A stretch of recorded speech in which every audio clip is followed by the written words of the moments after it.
Hello and welcome to Community Coding here on Terminal Bash.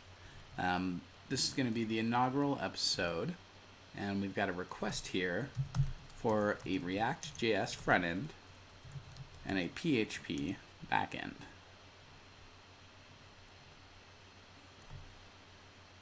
So we're going to start with a really basic PHP server. So what I'm going to do is I'm going to leverage some Docker. Docker Hub had some issues today, but fortunately those are all worked out. So this should work just fine. I'm going to use the latest version of stable PHP. So if we go to our tags here, where would it be?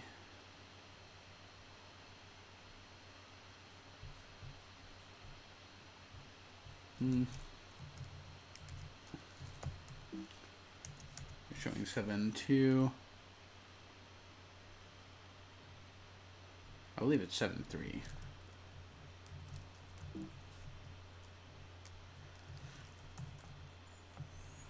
See if 7.4 is released. It is not. So we'll use 7.3. I'm a little under the weather today. Seem to have caught a cold. It's not great, but we're going to power through it, right? So first we're going to create an application. We're going to call it React PHP. And then inside of here, I'm going to attach a README. Then I'm going to make a directory for the server. I'm going to make a directory for the client. And then I think I'm going to define my Docker compose file up here.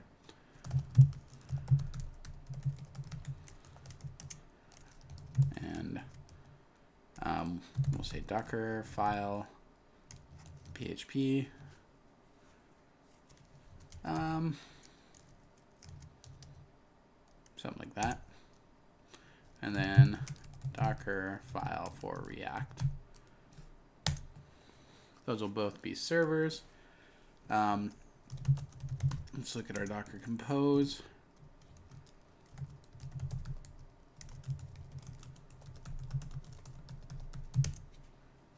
Let's see what we got.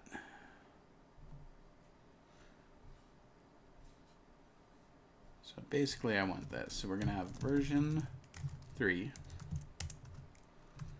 There are going to be 2 services.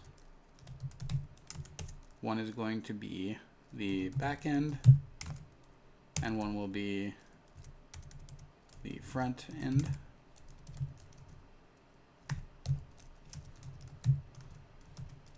We'll say Docker compose specify Docker file. I think it'll just be /.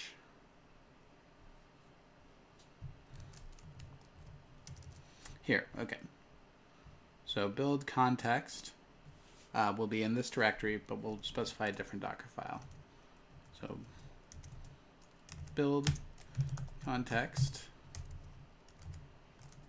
here. Docker file will be Docker file PHP.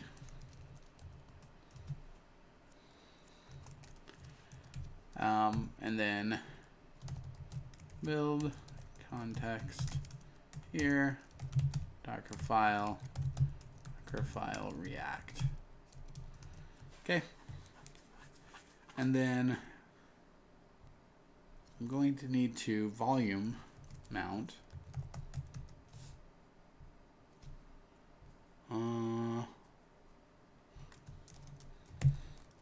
Docker mount files into Docker compose.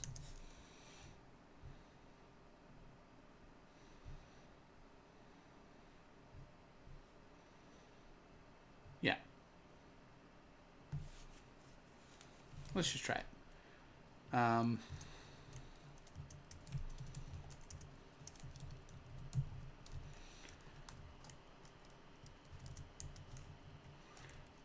then it's just volumes here. Into /srv. Actually, we're going to use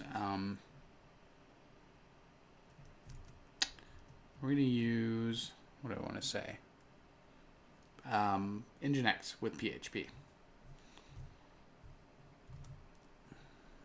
So let's find that. An image variant, some kind of reverse proxy. Maybe we don't want to use that. Let's try Apache. You know what? We should look up.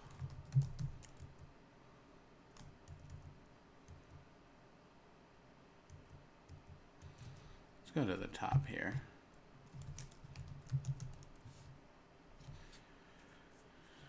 As an arbitrary user, there are several choices. I don't want to do that.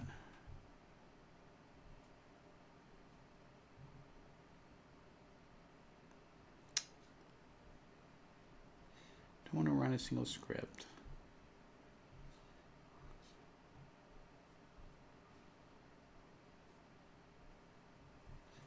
Let's see this. Yeah, that should be fine.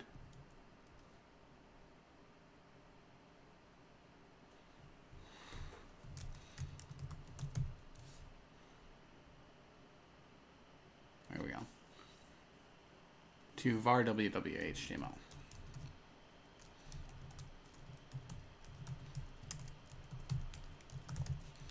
Okay, that will be our volume mount there. For this one, we're going to take, actually it's /client,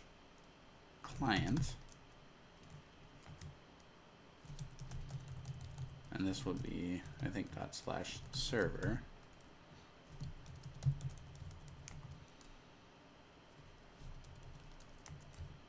And so let's look up Docker Hub React. Probably don't need to do this. There we go.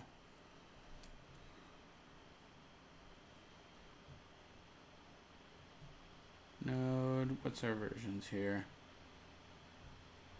EverX, welcome back. Good to see you. It's been a minute. How you doing?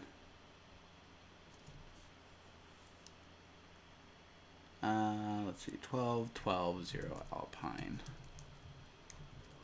So we'll just put this in /srv. Busy with work, you and me both. Living the dream.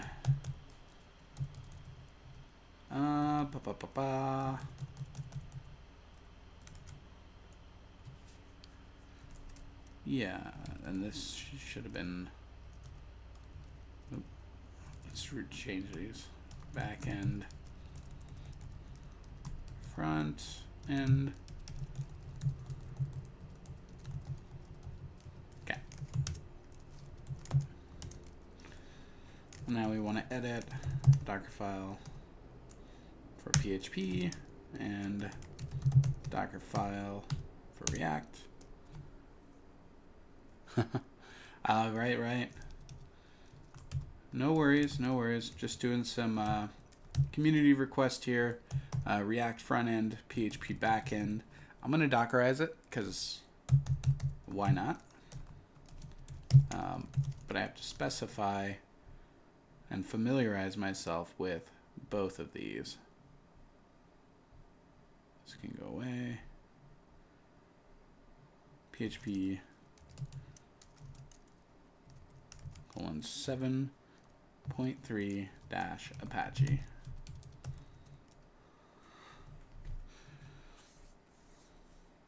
Yeah, React is pretty good. I'm more of a Vue person myself, but I haven't really touched React enough to form a solid opinion. So maybe this will help me. We want to copy. Well, that's already going to be handled. In fact, I think I can just say, let's try this.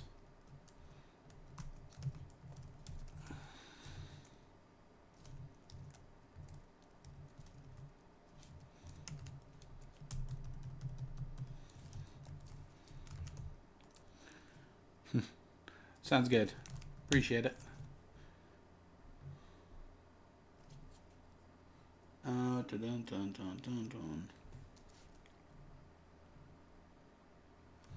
We want a Docker compose image.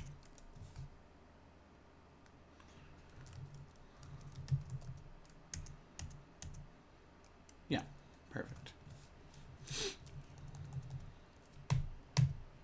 Now we will need a Docker file for, oh, I keep doing that, for React.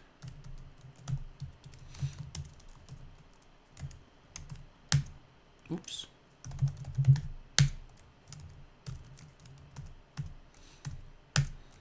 Okay.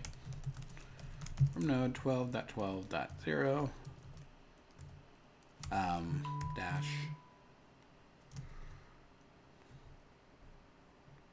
what is it, Apache or Alpine? Don't know why I thought Apache.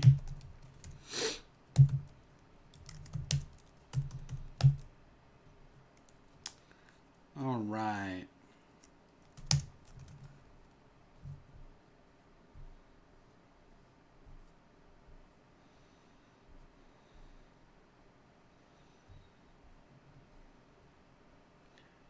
I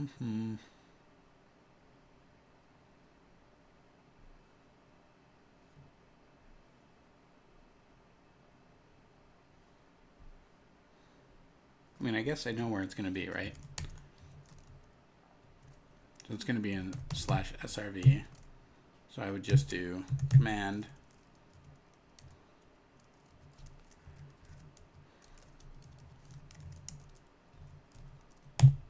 we would want to do node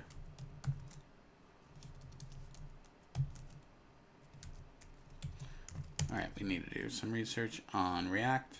Get started.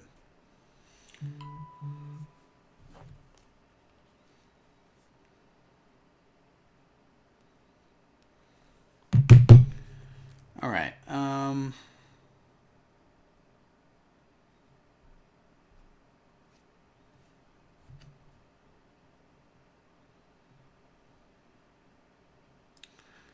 I react to a website.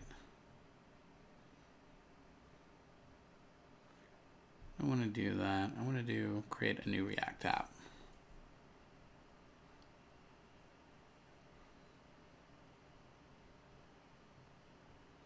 Okay.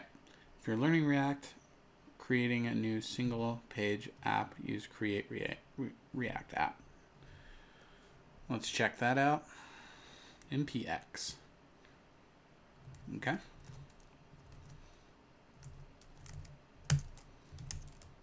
So I will say npx create React app, and then I want to create client.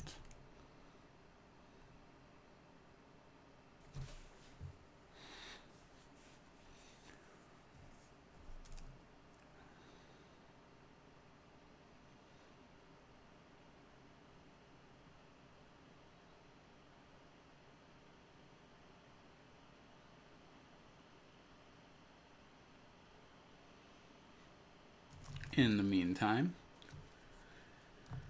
if we cd into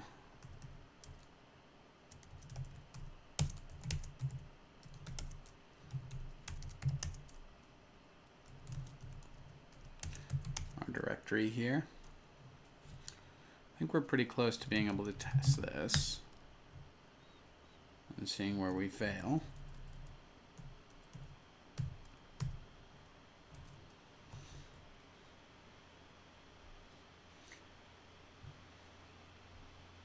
Just npm start. So then inside of my Docker file for React, can set our working directory. That's it.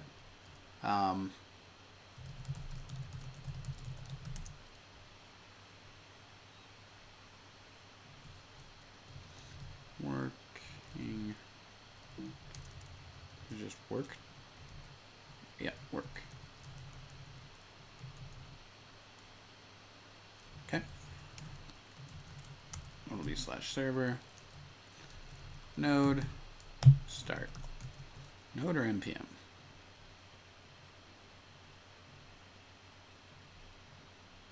Ambient.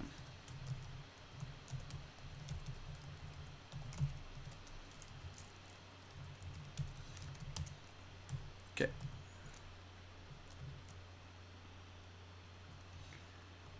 So now we'll try to Docker compose up. And as we're doing this, I'm going to use that ctop tool that we learned about. First thing, I want to get rid of some of this stuff. So Docker prune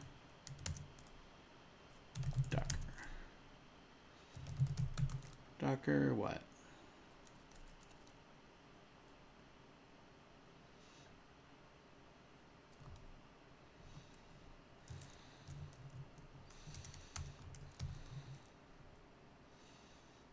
System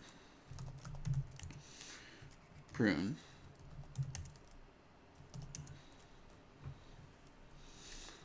Then we'll run ctop. Much better.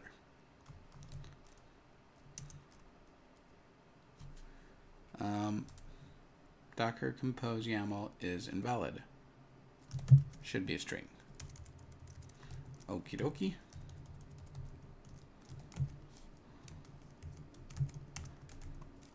You got it. Volume should be an array.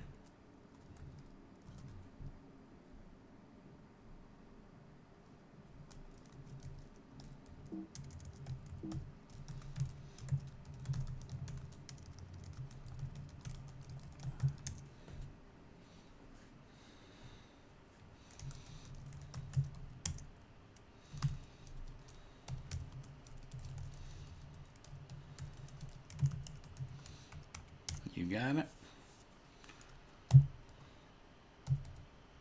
Unsupported image. It's not in build. It's on its own. You got it. All right, building front end.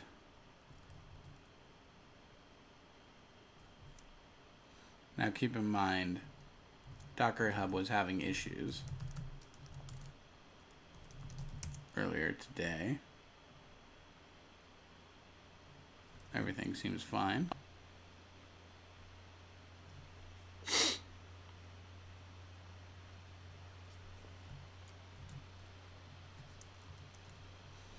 So we'll wait for that to come back. Let's see, what else do we have?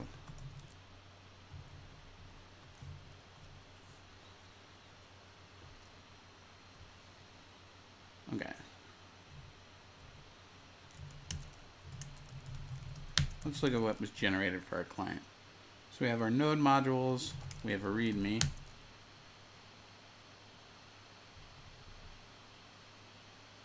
Tells us where we're going to need to go. We're going to need to do some port forwarding.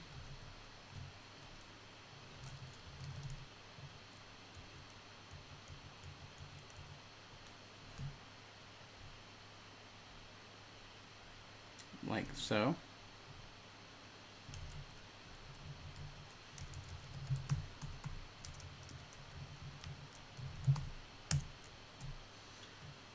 So for the front end, it looks like, what did it say? Oh, it was in the README. Port 3000.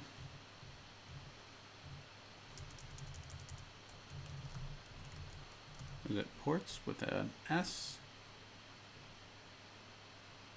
Yeah.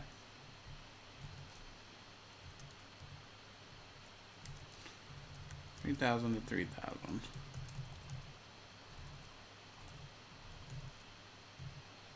All right, so React seems to be churning away, and we got PHP running as well. So let's Docker ps-a, and we can see that they're both up. So that part is successful, which is great.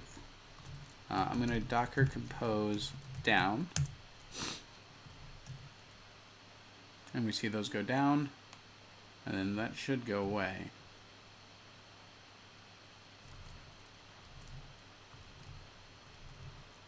Maybe not. Yeah, there we go. Okay. So let's look at PHP in here. Port.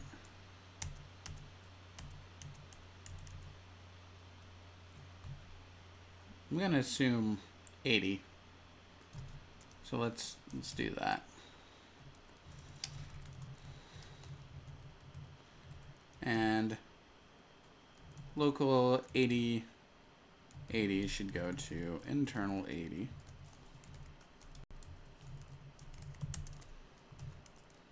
And let's try that again.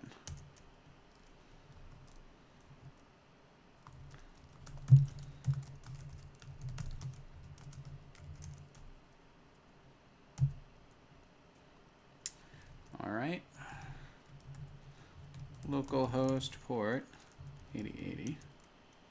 There we go. That's what we expected to see. This is a volume mount, so we might be able to... Let's create this for React. And then this will be for a PHP.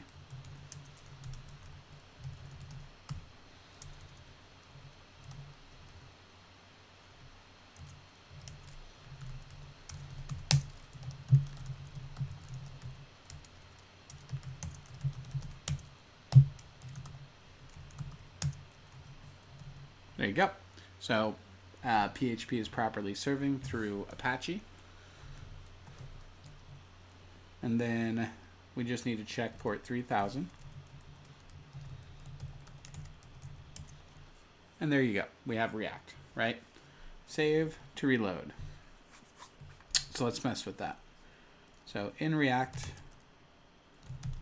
in the client, in fact, I'm going to do this. This will be the client, or let's name it React. And then we'll just name this the project. Okay. In the community code, we'll cd into our client. And here, we'll vim source app.js.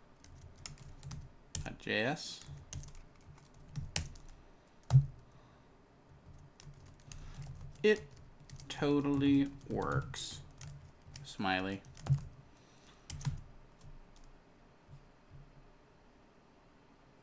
Oh, maybe not. That should have worked. Okay. Does that not work? There we go. Okay, so we can save and we see a live reload.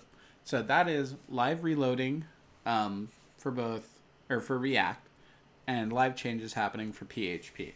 So we are like on 90% of the way there with getting these two to communicate.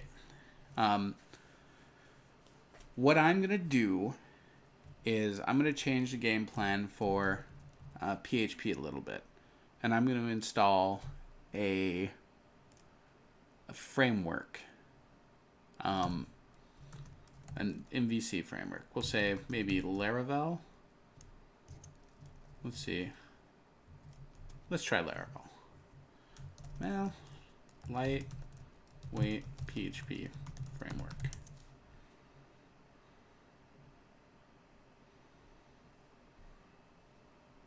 Laravel, Lumen, something called the Wave.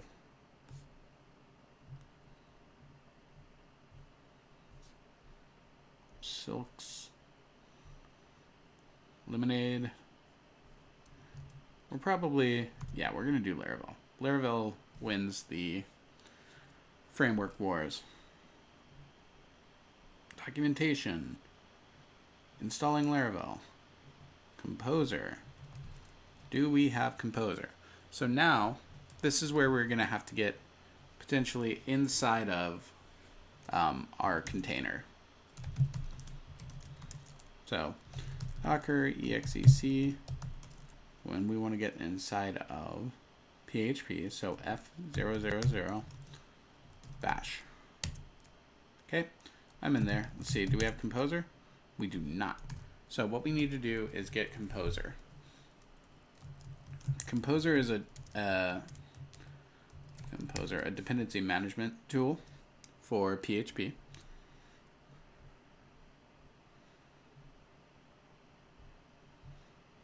After running the installer here, so we're gonna dump into so we will need a Docker file for PHP. What is I wonder what the image for PHP does. Let's find out.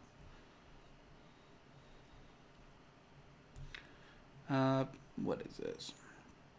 This can go away. Ports can go away. PHP. So in order to find this out, I need to go to the GitHub somehow. Let's see. We're looking for, can we filter? 7.3 Apache. This one. And I assume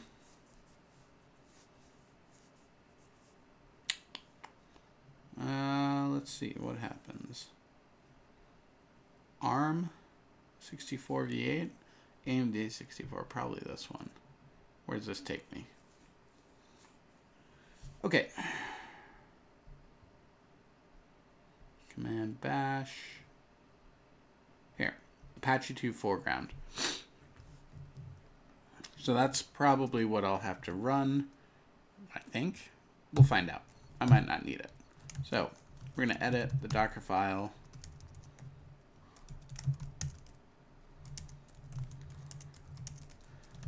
Docker file for PHP. And then from PHP 7.3-Apache, we want to run all of these.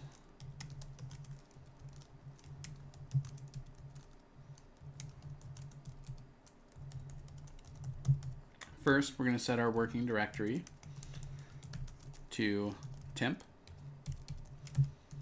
And then afterwards, we'll set our work directory to var www/html. I don't know that we'll need to do that actually, but we do need to do a command for Apache foreground. Apache 2 foreground.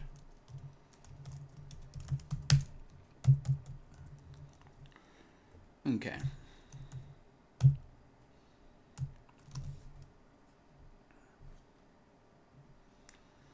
So when that's done,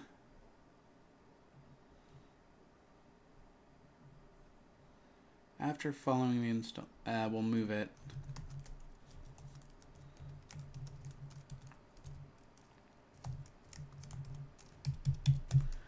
Try that. And then inside of our Docker Compose, for the backend, instead of image, we'll do build, and it will be the context here, and the Docker file will be Dockerfile PHP. Let's try that. So we'll Docker Compose down. Okay. And then Docker Compose up and run detached.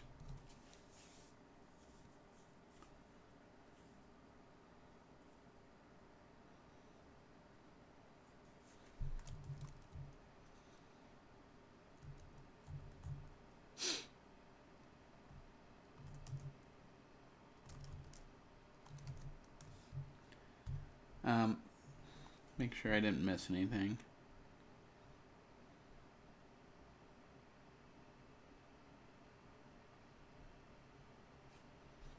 I don't think. Oh, okay. Yeah, that's all right. I'll just move it.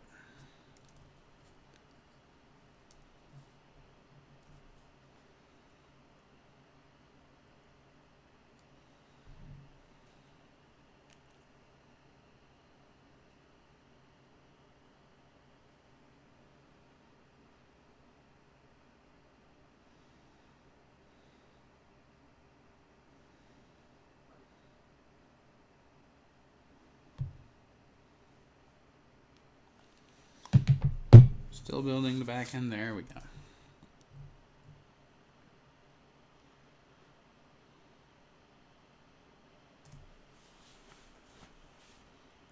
Looks to be running.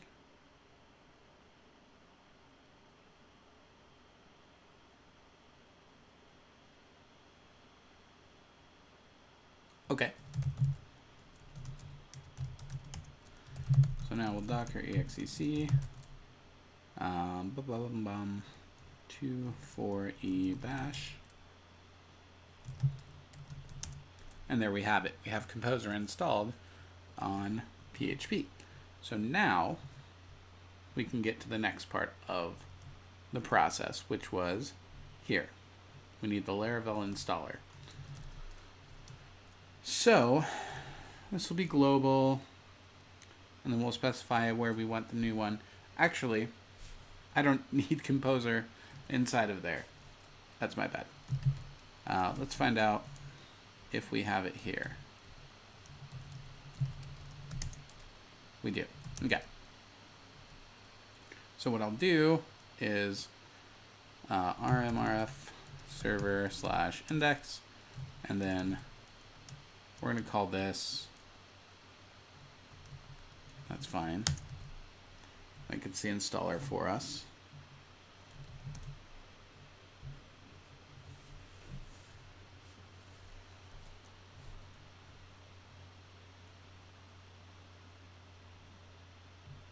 So this installed the Laravel installer globally and locally on my machine. Locally meaning on my machine, not on one of the Docker containers. So I've got that now. So now I can just say Laravel new server. But it seems to have struggled with that.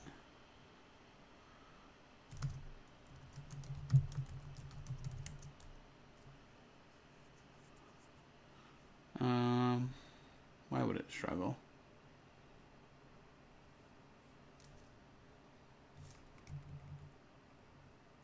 I'm going to try something real quick.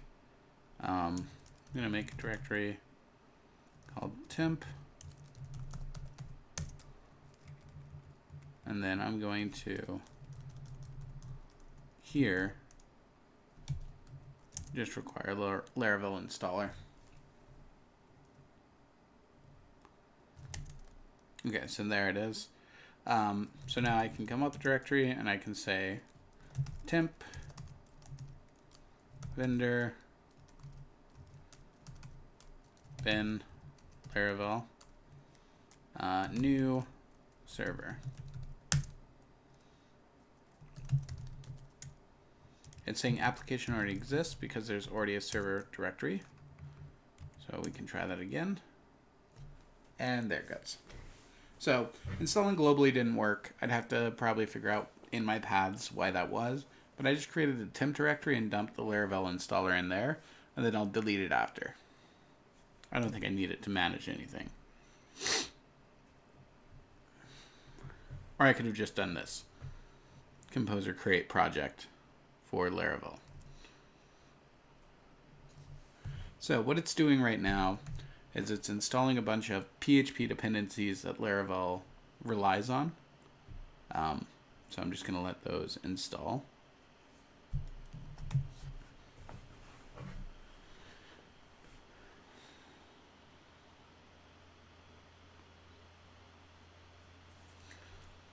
Glorious.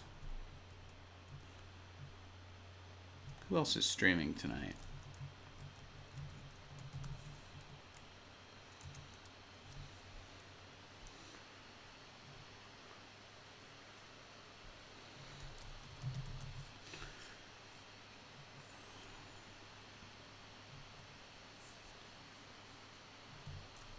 Folder by web development, software development. Of course, Prime is on naturally. Looks like he got his different keyboard hooked up. Let's see. Okay, so that's done. Build something amazing. I'm already on it. All right, so we want a Docker. Do we have anything up? We do. So Docker compose. Actually, that should be fine, right? So let's look at localhost now. Ooh, it's not. So let's find out why. I think the reason why is because if we go into server, there's this public folder. So if we go to /public, let's try to destroy it. Docker compose down.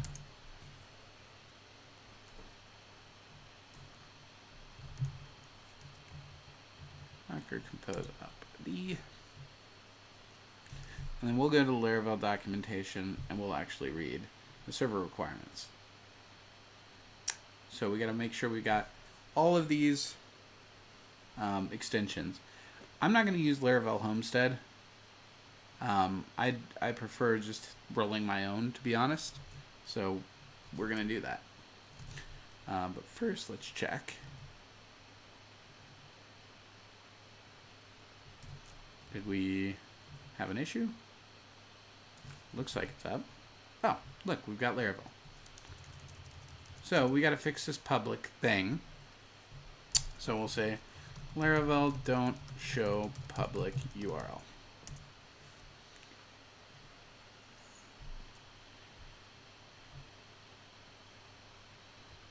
Rename server.php and your Laravel root to index. Okay. Let's check that out. So inside of PHP,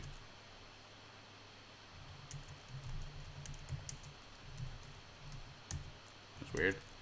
It's because it was a volume mount. That's why I got odd. So vim server.php. This file allows us to emulate mod rewrite functionality.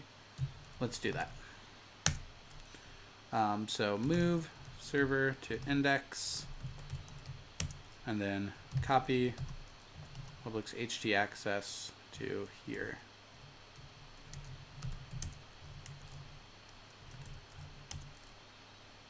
Okay. And then we just refresh that.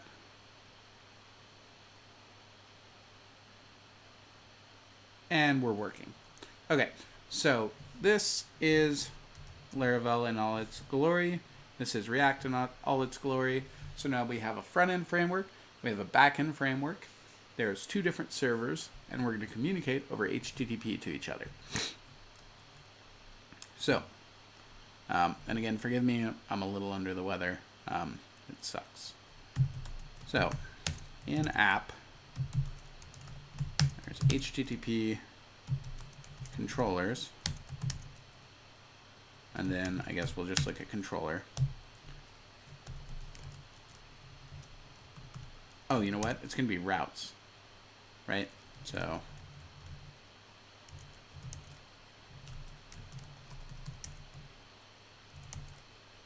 where are our routes?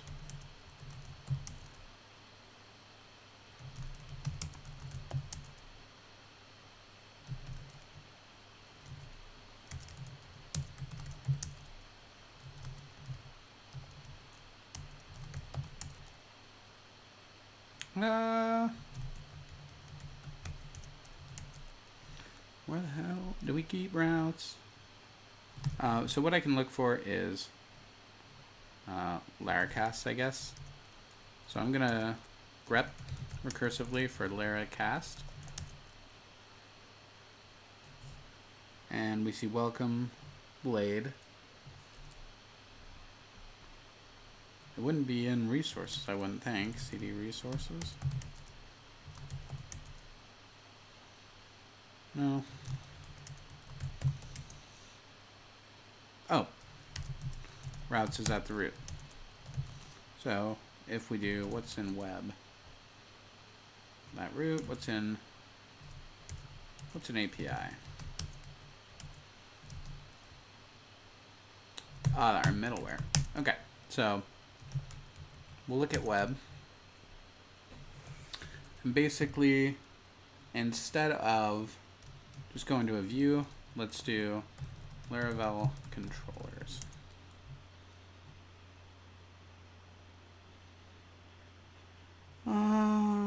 Resource controller, route caching. We don't want that, but we do want a route. So instead of this function, we're going to go ahead and say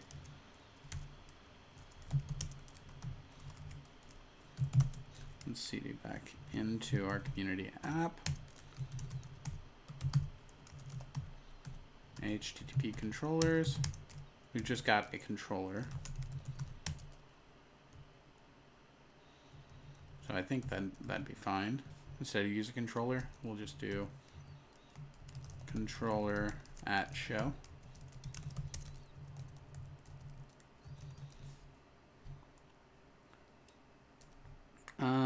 And then we'll return our view in the controller itself.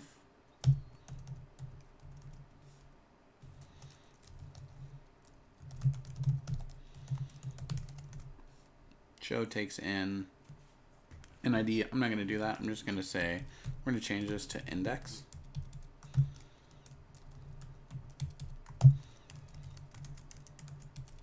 Okay. And then we will return a view. And that view will be, let's open the controller here. So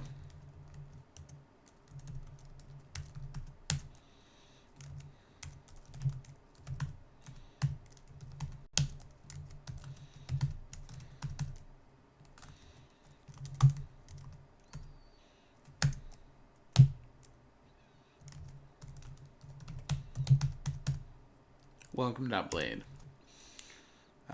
Yep, so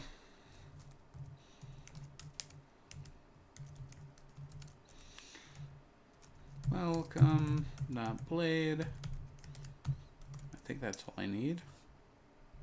Yes.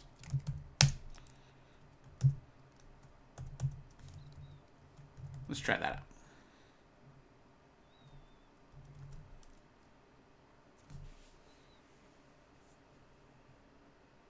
Seems to be a lot of communication time there. View welcome blade not found. Let's figure out what it was before. Oh, you know what? I didn't get init this. Let's do that real quick.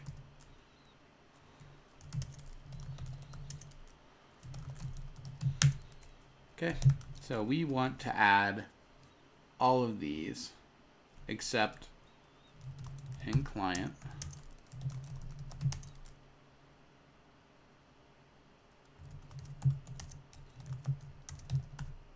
We already added in there. We sure did. Okay, so git add. Oh, you know what? We should ignore temp. Okay, add all of that. Oh, what is it? Is server a Git repository?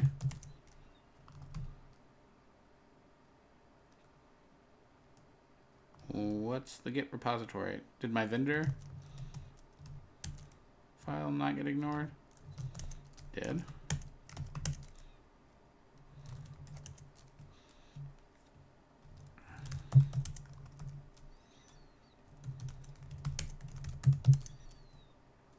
It's this one. We don't want that. So I'm just going to rmrf git on this guy.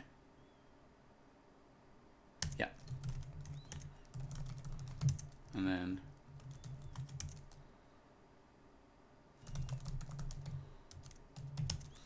git commit, initial commit of PHP and React servers. Created a whole bunch of files for both the server and the client. Where's client? Just here. So now that that's done, unfortunately, I'm having an issue with this, and I didn't have my route saved, so I gotta Google it. Just welcome.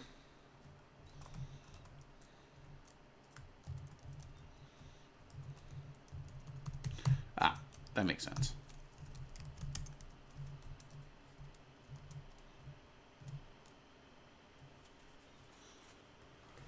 Okay, so now we're working.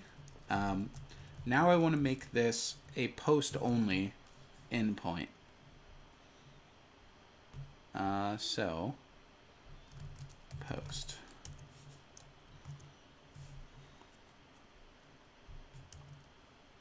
Where will I specify the method?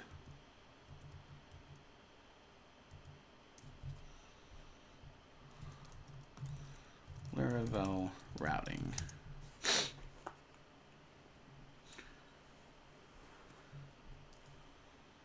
All right. There we go. Route post.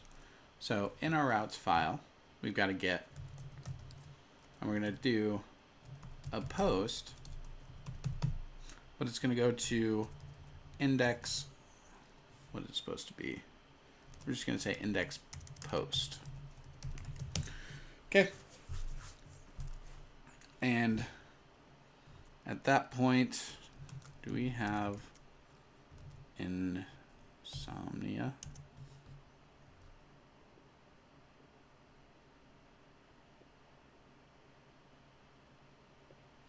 Perfect. Insomnia is like Postman. It lets you make curl HTTP requests to a server. We're going to do that. We're going to say post to Laravel. We're going to make that a post request. Let's go ahead and relaunch to get our update.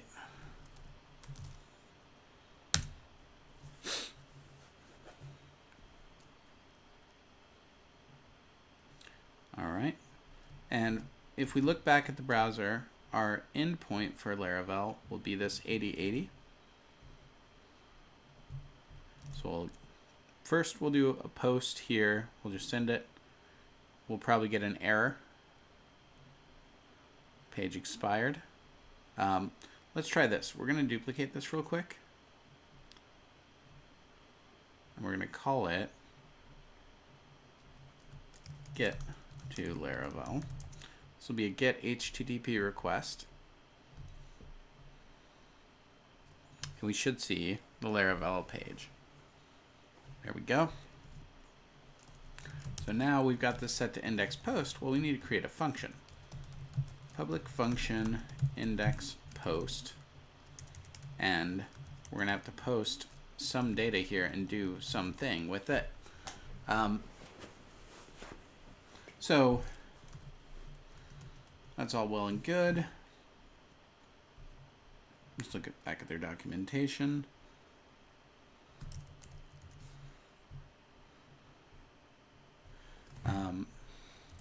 Laravel get post data.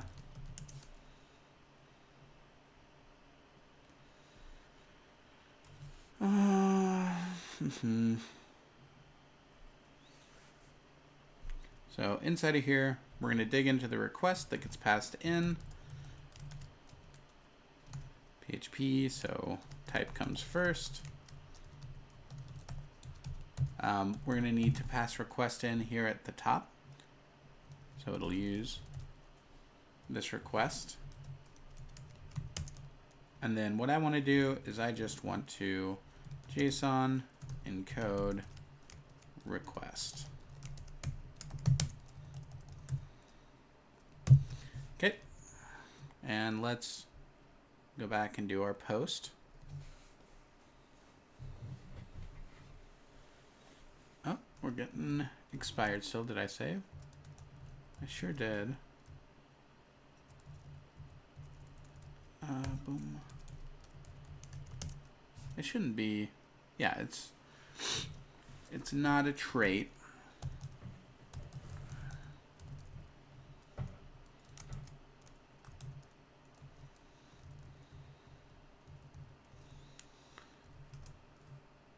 So let's look up this error. Laravel page expired.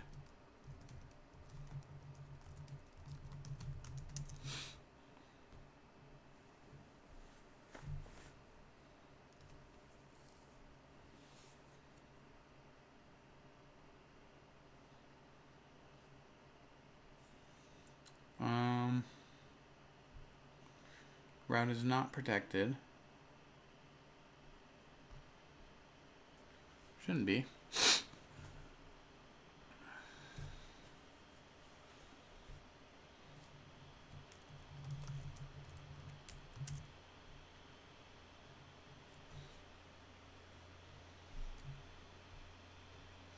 Before reading below, you have CSRF.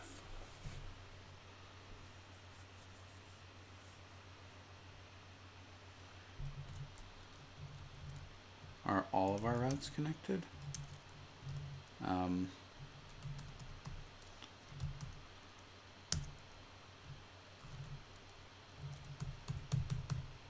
Should just be that one.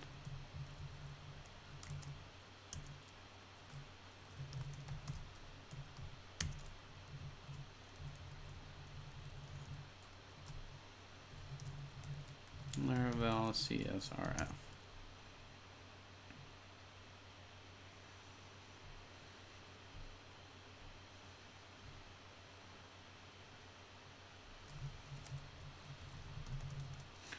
Let's read a little more into the docs, shall we?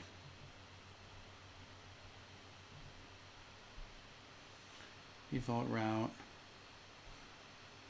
Register routes that respond to any HTTP verb.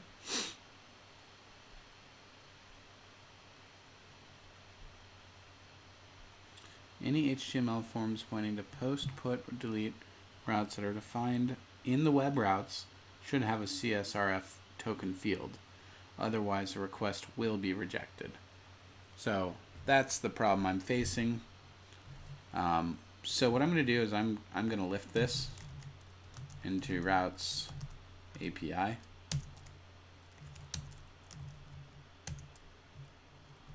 And I'm just going to paste that on down there, and we're going to try that again.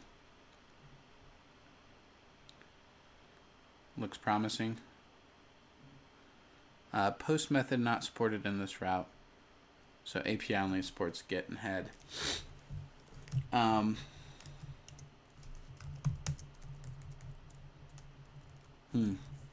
don't want to have to create a route for this.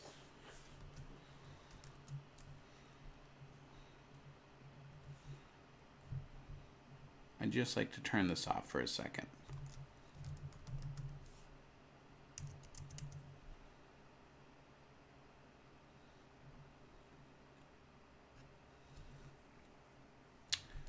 I could probably... Do we have this token somewhere? Let's find out. So...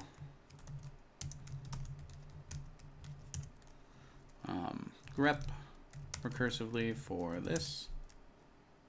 We do.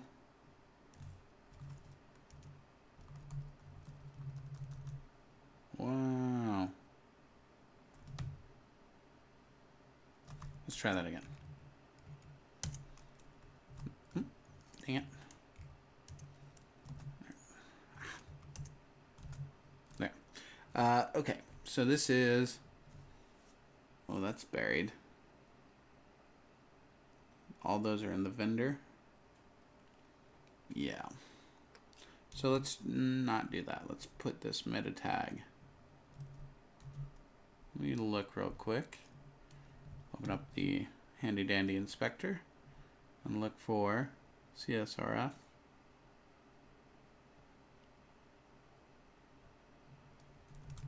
Okay. Resources views. welcome blade, and we'll put it in here.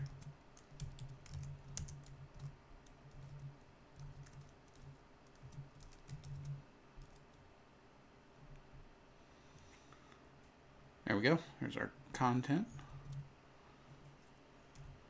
And so that's going to be a header called CSRF token. So let's try that. Header CSRF token with that value, and just try to send that.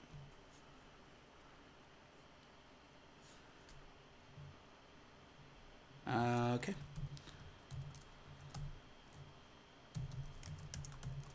And then we can paste that back in here and try again.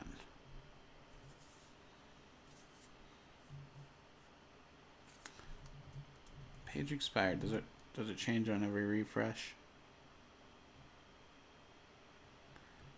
AWVOY.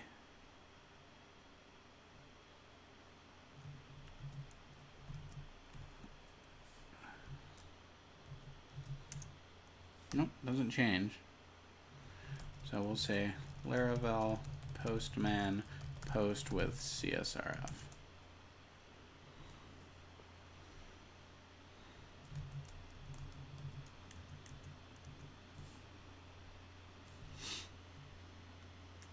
Is only required on routes with the web middleware.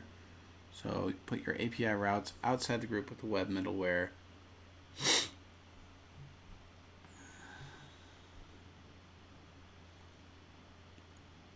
Cookie.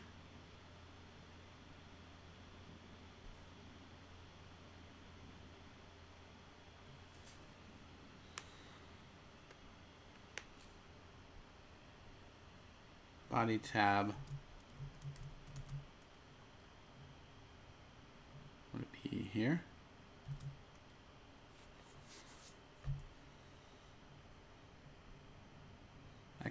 www form URL encoded.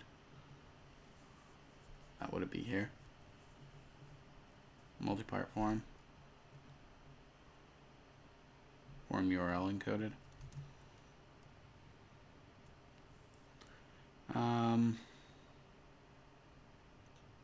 Copy the token and paste in Postman, or in our case Insomnia, key named underscore token.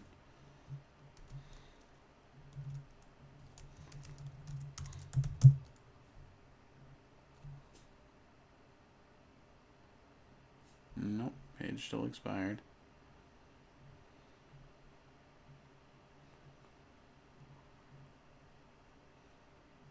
I think it should just be CSRF token.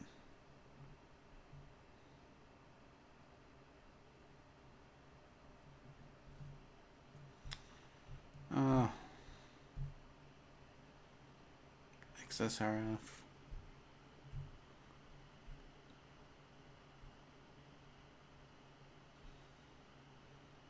No, it says underscore token. You can make a route.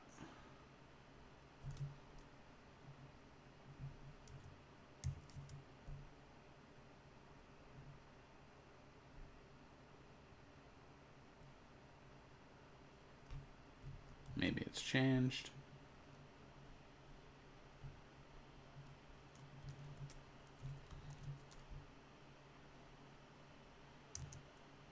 Nope.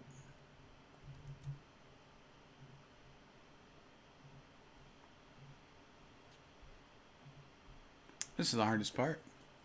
CSRF protections. So let's do this. React to Laravel CSRF.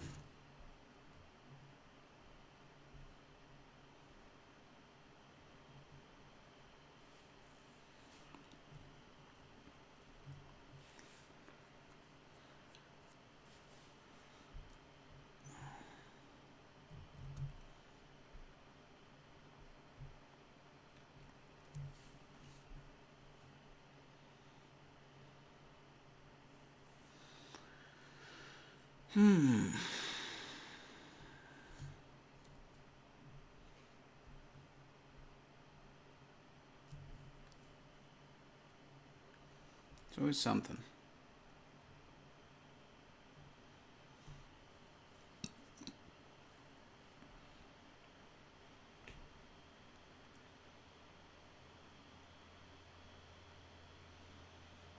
Yeah, data token.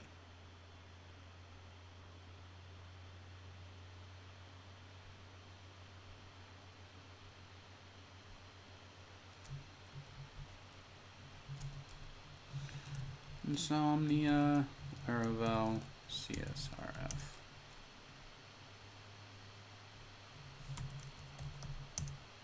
See what Postman offers us.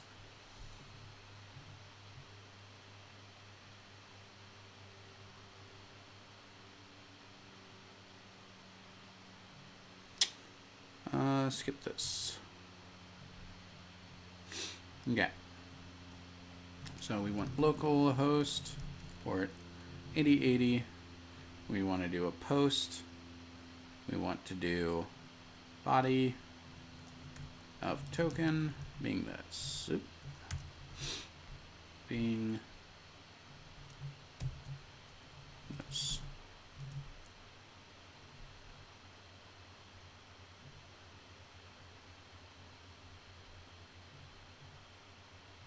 We're still getting that.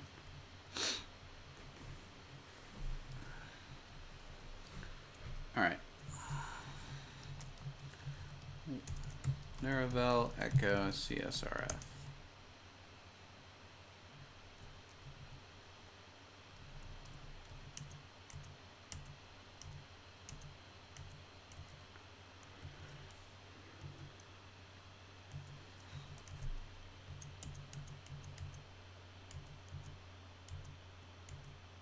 Here.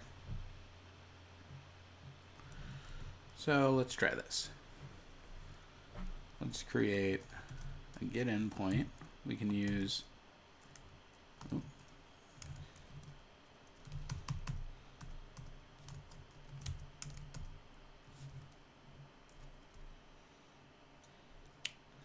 get that a little more reasonably sized.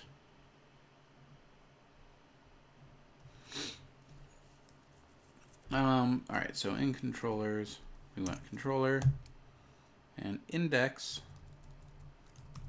We can actually edit the view. E-resources, views.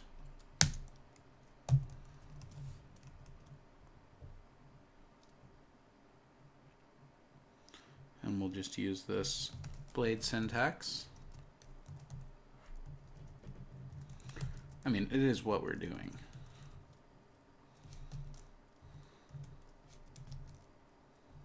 Well, that doesn't make much sense. So let's look it up again. Laravel Postman CSRF.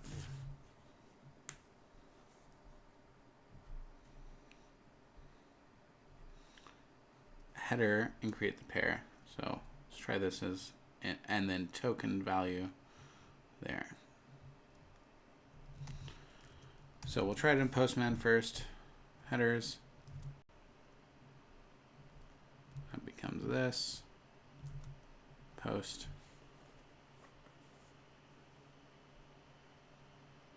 Nope. Let's change the content type. Just foreign data, binary, raw.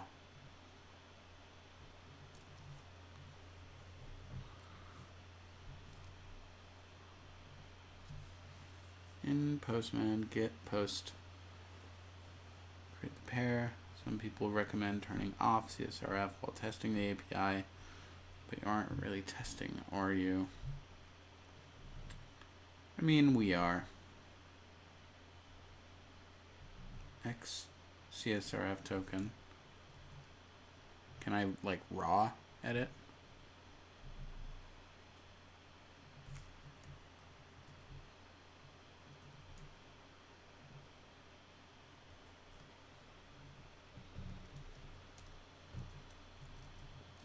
Maybe I'm doing something else wrong. Maybe I can just like die here.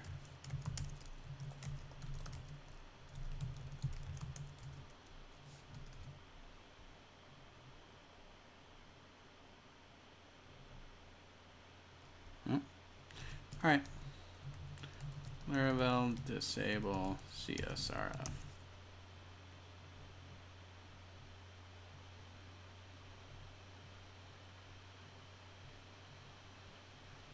So app middleware verify.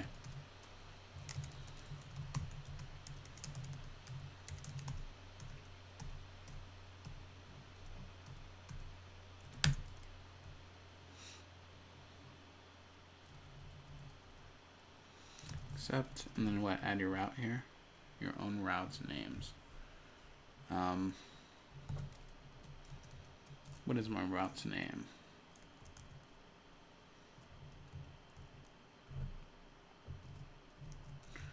Laravel named routes.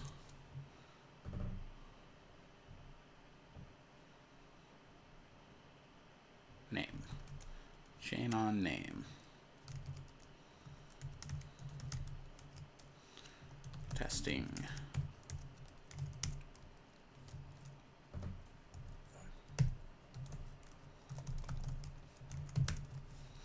Okay, if that doesn't work, what will? Holy cow.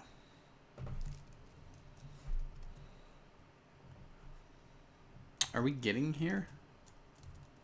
You know?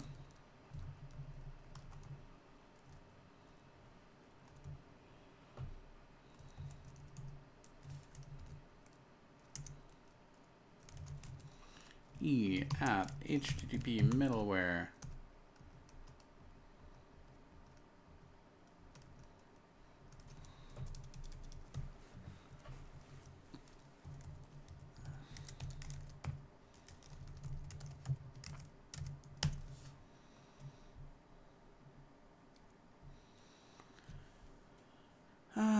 Yep, we got there.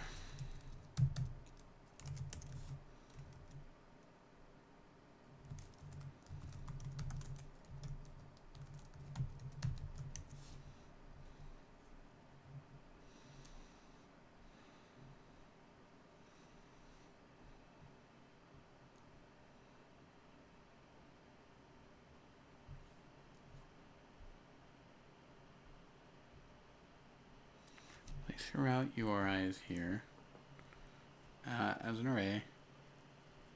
Maybe just slash.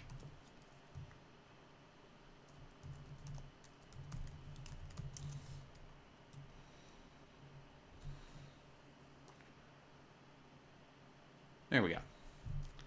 Okay, so this is dirty. You wouldn't want to do this in production. You want to figure out CSRF. I'm not going to dedicate the time for it right now. But we can actually delete that. And yeah, in here we're doing testing, so we can JSON encode the request. And now we no longer need Postman. We can keep doing this over here with Insomnia.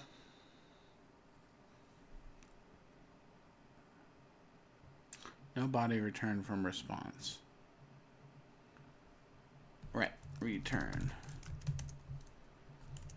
And we don't need these headers or anything. Okay, so what do we want to post? We want to post, like, we'll say JSON. Maybe ID of 1.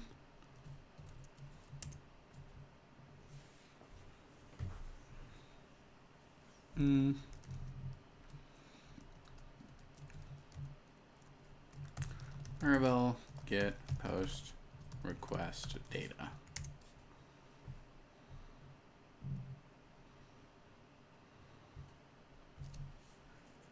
Request input. Is this for a post?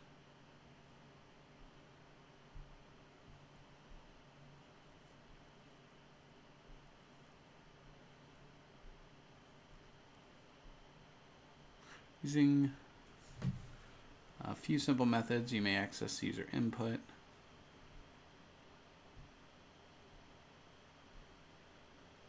request all. Let's try that.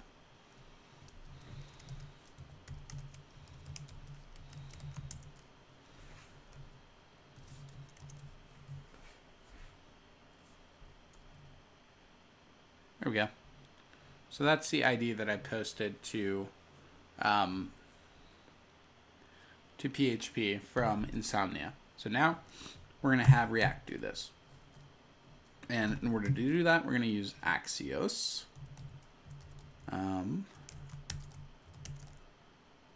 So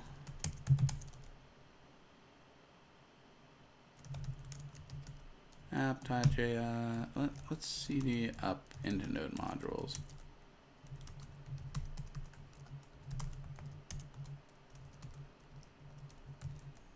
React make post request.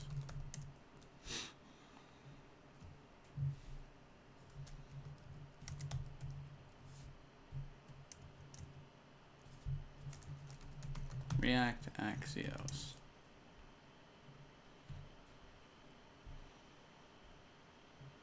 So we want to npm install Axios and save it.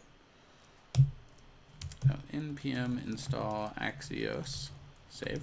That'll put it in the package dot, or the is it package.json and package file? Or package.lock.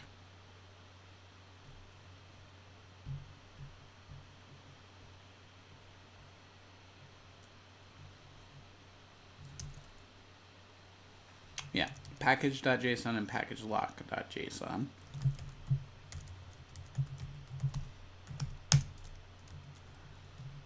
So we can see Axios here.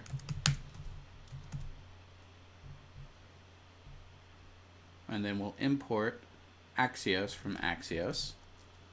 So in source and app.js, we'll import Axios from Axios.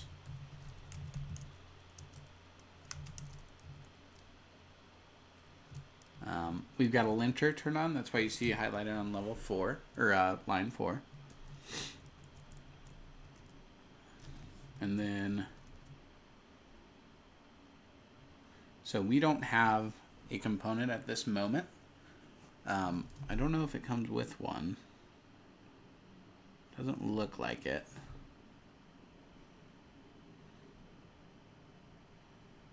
And then we'll just do an Axios post, and I suppose I could do it maybe right here.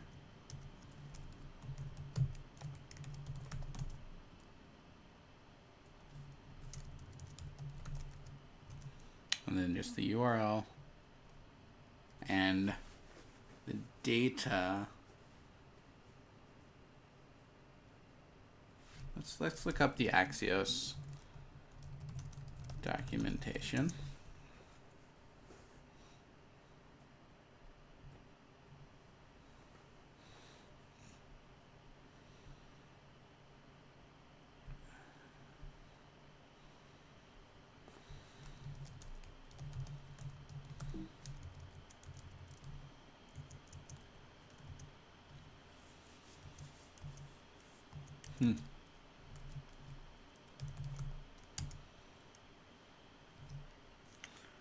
And then just the object that you're posting. Got it. So post HTTP localhost port 8080.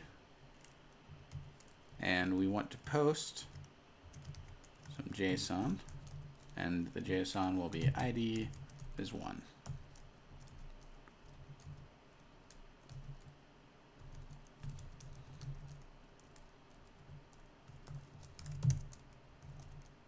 Try that.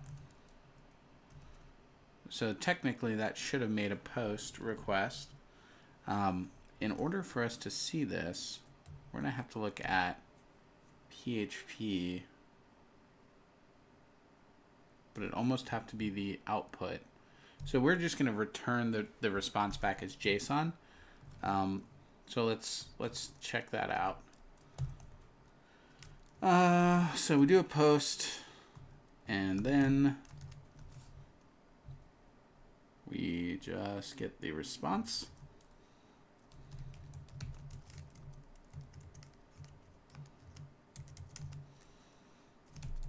and let's just console log that response.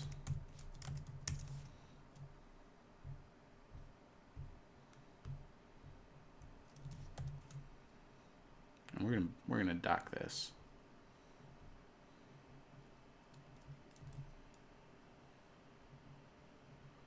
Okay, so it doesn't look like we're getting our network call out. Let's try it again. They're all to localhost 3000.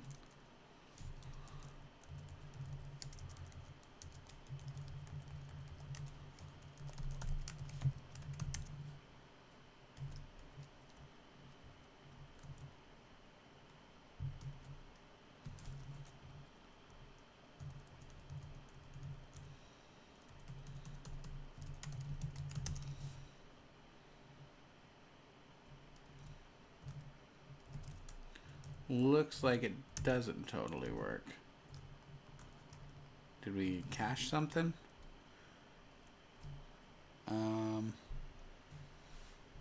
How do we handle that here?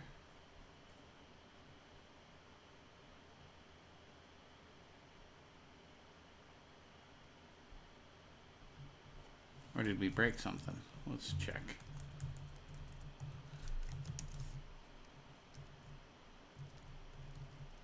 Let's take these down again real quick.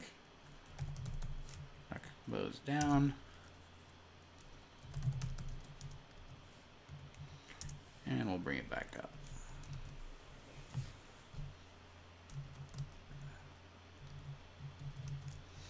Let's see what our logs show.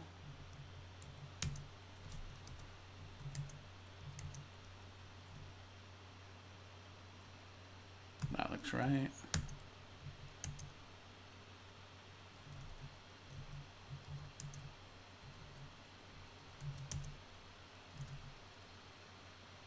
Start serve. Starting the development server. So we were just waiting on that to finish.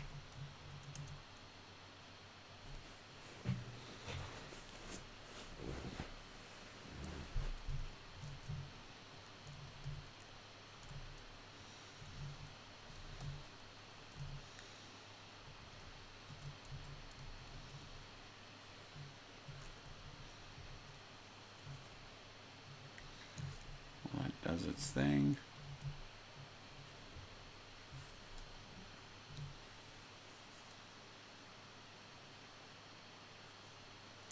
We'll just be patient. Okay, so Axios is defined but never used. Yeah. We can solve that.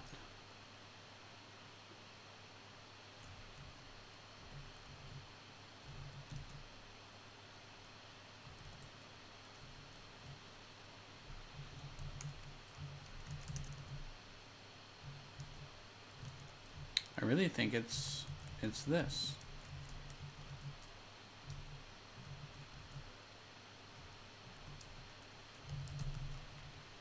We'll say down and docker compose up dash d.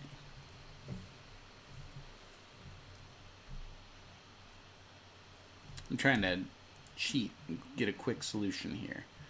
And I think it's causing me grief. Grief that I didn't expect.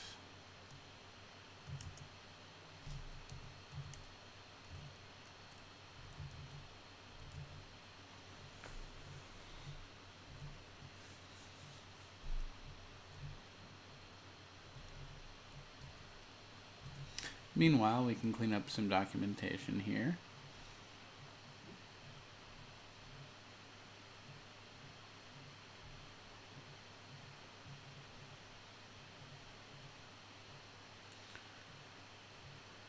We're good on that. We'll keep Axios.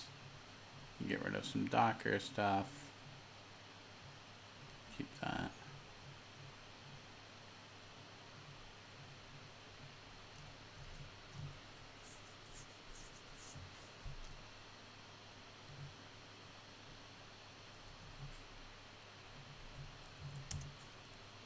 Okay. So there's our React app.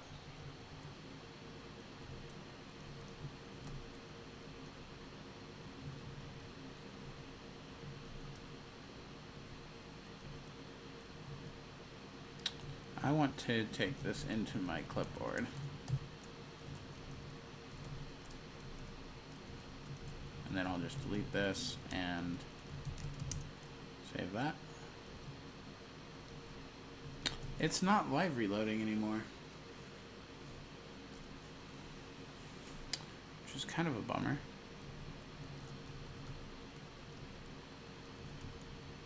Maybe it's this.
There we go.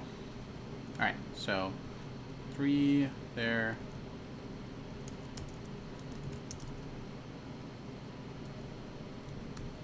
Interesting.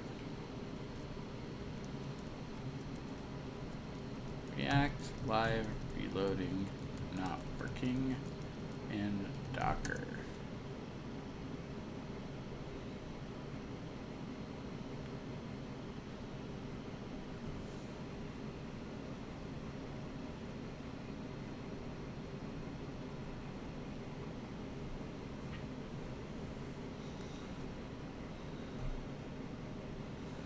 I mean, it worked before.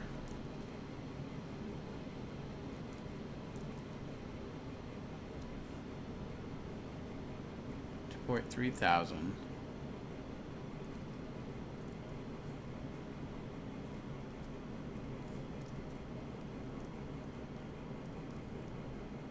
Let's try something.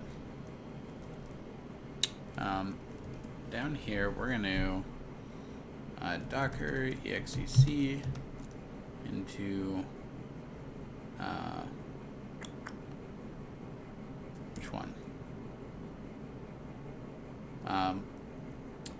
Into one fcd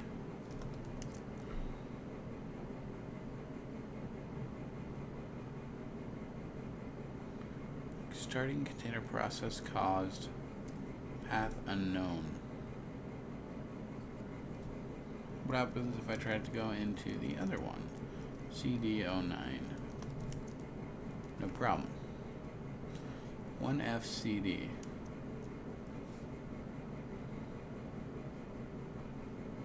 Let's look that up.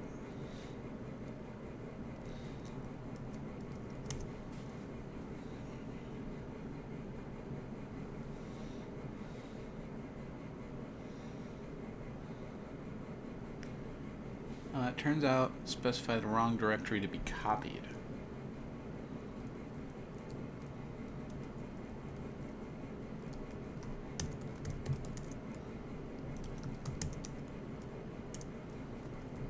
Server, client.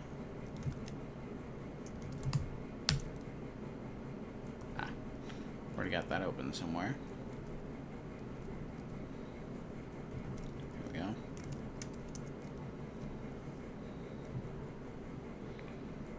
./client. Let's do this. Let's do a Docker compose down. We have volumes.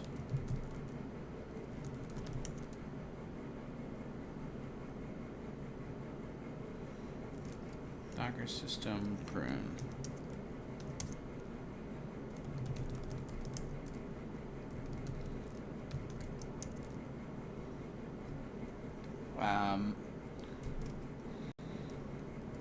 Docker list networks or volumes.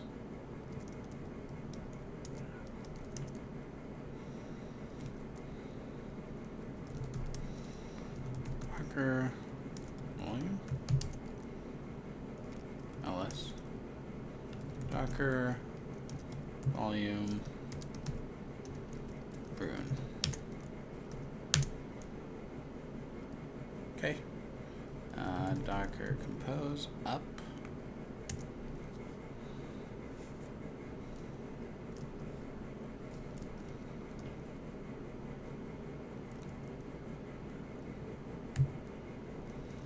And then we'll see. Maybe it was a volume issue with Docker.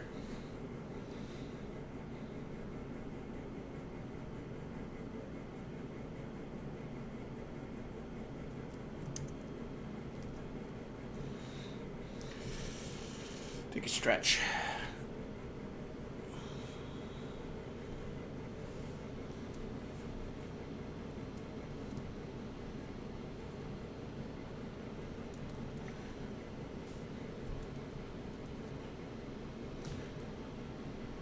Probably up by now. Maybe not. So we want filtered by web development. Looks like it's up now. Okay.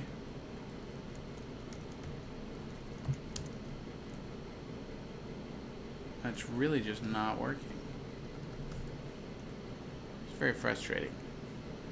Can't think of anything that I changed. Close the terminal and open again. It helped. That doesn't make sense.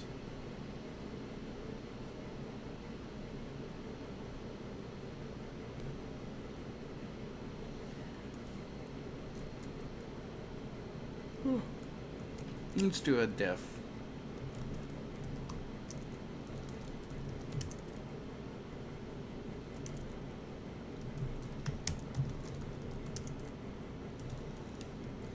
This is all on the server side. Nothing there should matter.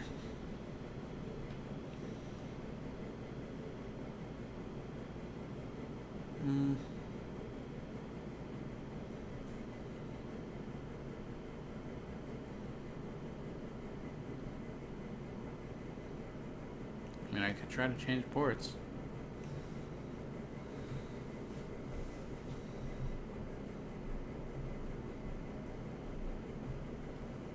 Does it not have bash? Oh my god. That's all it is. Hey, you've missed a little stuff, but not much.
All right, so you've missed some stuff, but not a ton. I thought the configuration for the most part. Right now I'm dealing with hot reloading not working in React, which don't necessarily need, and I might try without. But let's see what we can do here.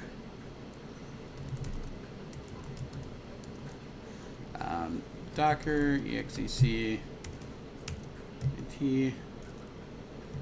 We want the front end A95H. Oh yeah.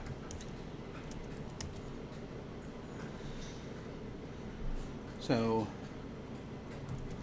inside of here, do we have Vim? Do we have VI? Good. So app.js. There's two there.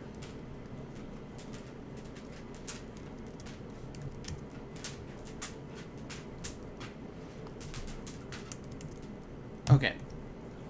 So my hot reloading isn't working, but my volume is fine.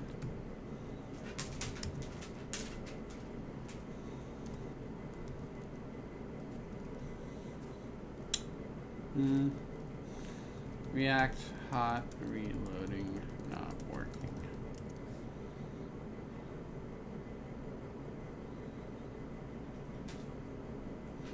Auto.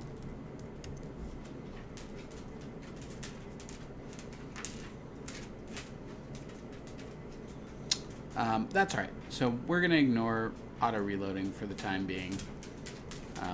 So here's a React app working as expected, except for that part. Development server has disconnected.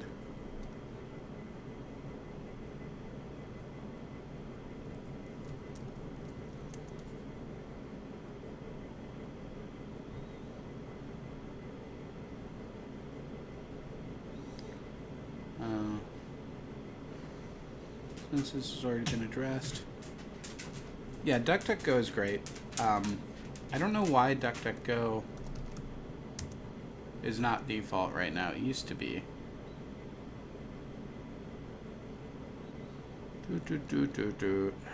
Preferences.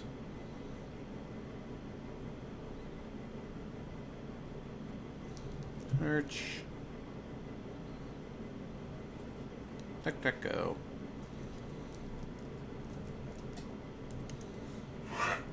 There we go. All right.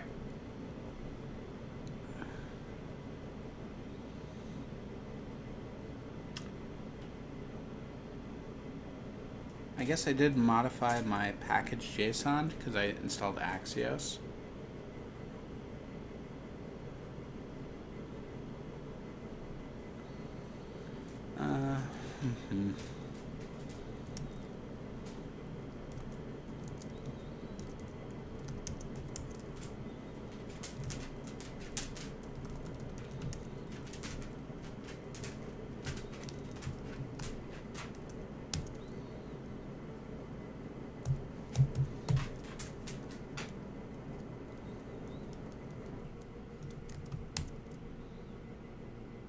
Okay. I'm just going to let that be for now then. So the goal of what I was doing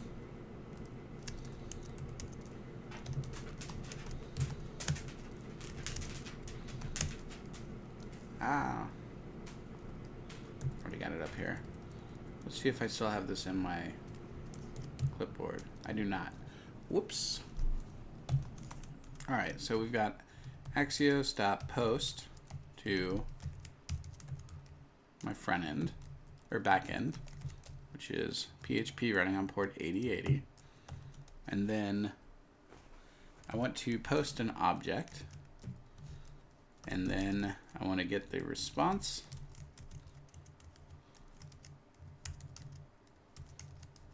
And I just want to console log the response.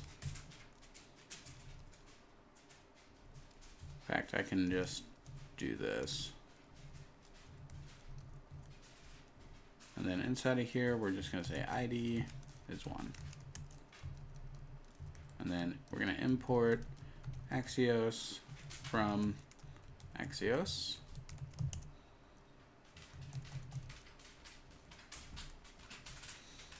And then using Docker, we'll cycle.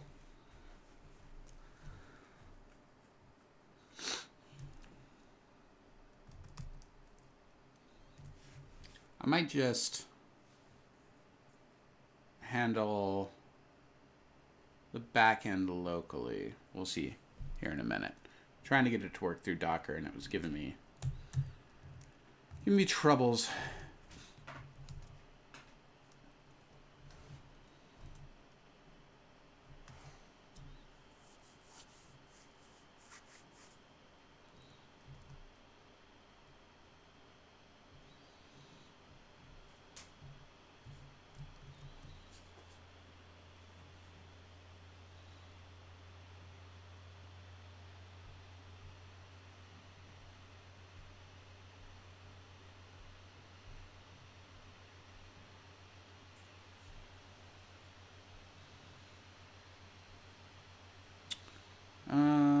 Not many people streaming tonight.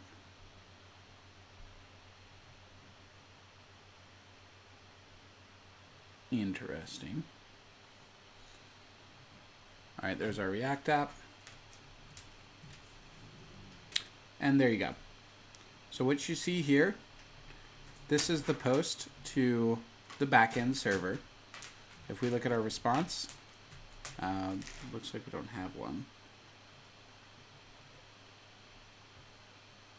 Request method was options. I tried to do a post. Why was it options?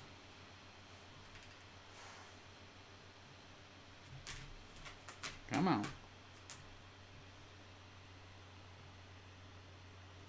Oh boy, it's not happy. Not enough space. Maybe I can zoom out. Yeah.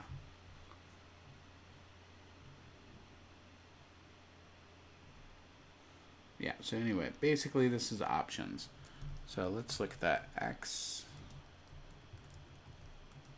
Axios sends post as options.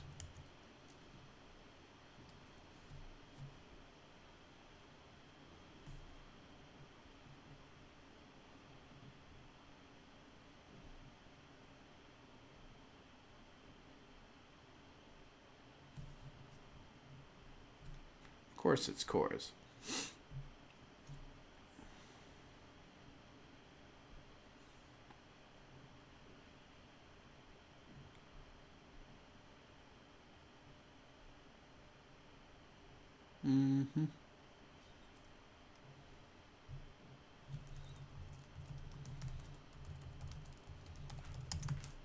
So inside of Insomnia, let's see what happens if we have options to Laravel.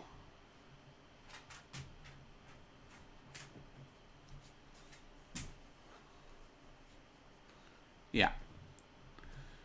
So Laravel handling the option.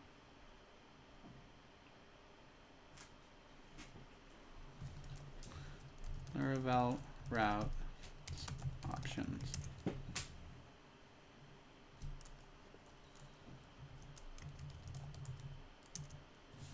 So we'll use that route. So back in our web, is it just option or options? Options.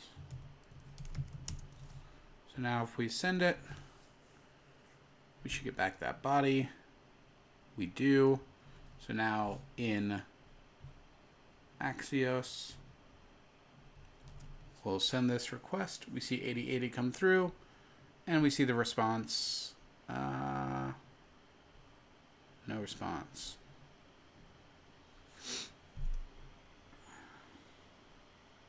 Localhost 8080.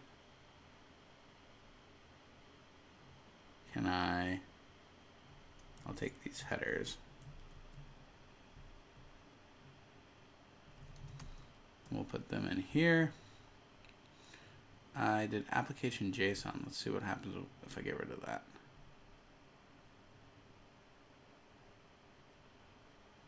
There we go. So I'm going to bulk edit these headers. How do I copy those?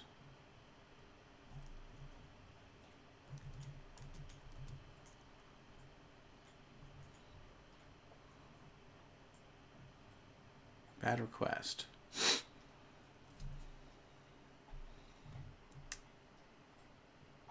Let's find out which one. It was probably this one.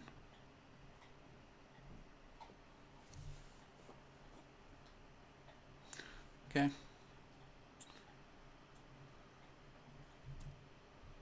So how do we set a header?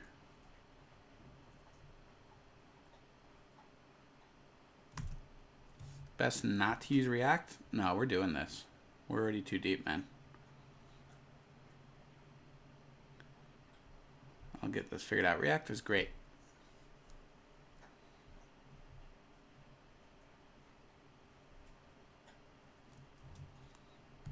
Okay, so what was I doing? Axios send application slash JSON. I mean, I'll show you how. That's what we're here for. So we create a const of the headers, we send our data, and then we pass the headers. And the header will just be an object with content type application JSON. So let's go back over here.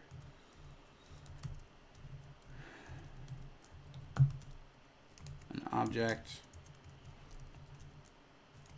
with content type application slash JSON. And then I have to restart that.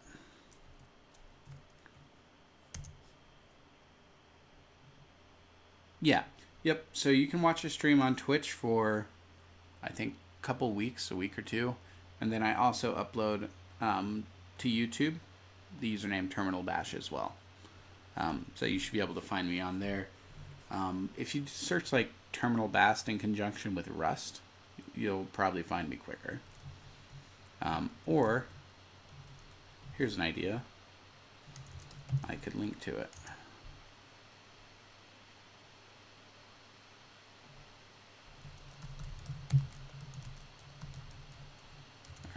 Rust. I could just go here. There we go.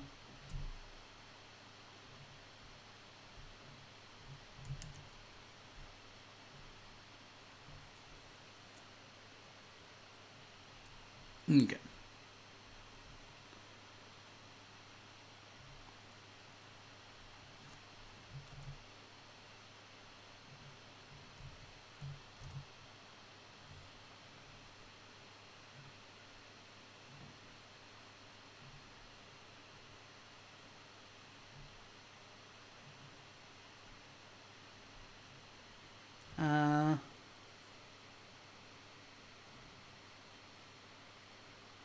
I should have saved, right?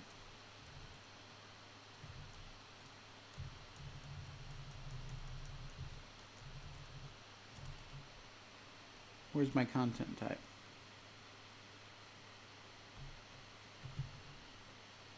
Edit and resend. Content type. Application slash JSON.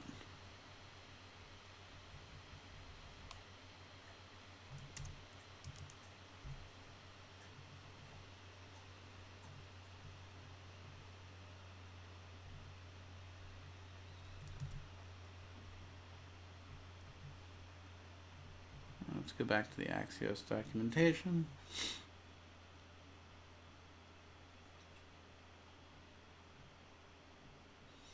That should have worked.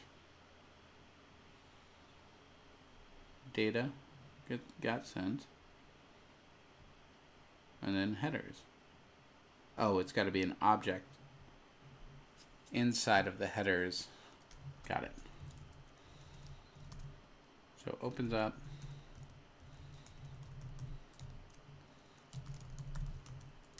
Headers opens up to this object.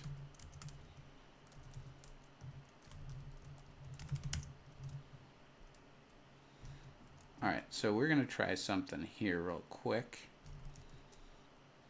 We're going to Docker compose down. We're just going to edit this Docker file. And basically, we're going to remove the front end for a second.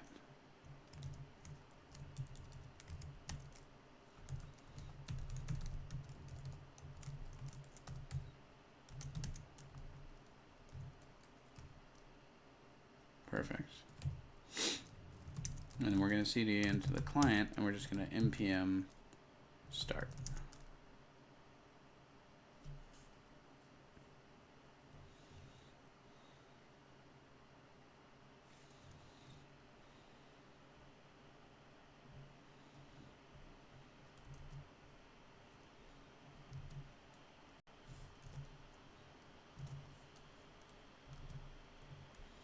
Okay.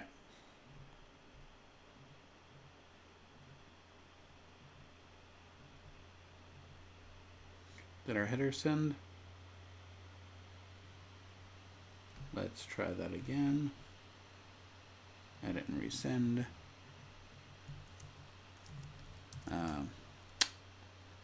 Content type application or application/JSON.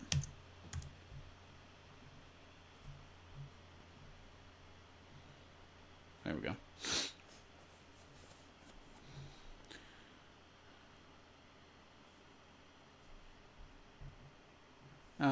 Okay, so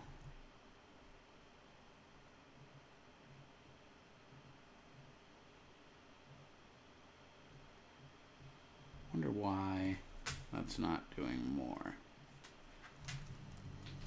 Make sure we saved here.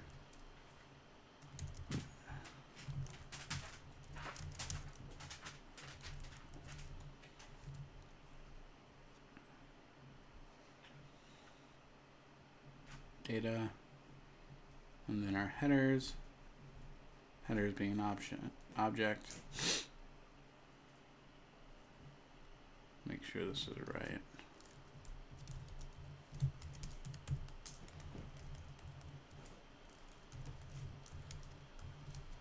Yeah, sure is. See if the live reloading is working. Yeah, now it is.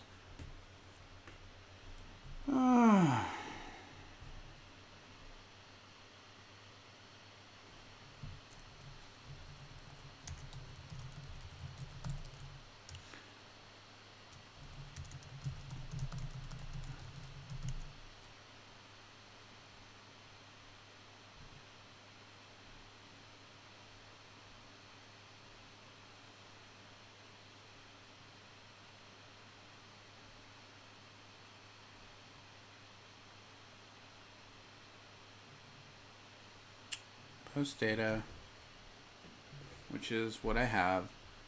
Axios data, which is what I have. Let's do it for verbatim.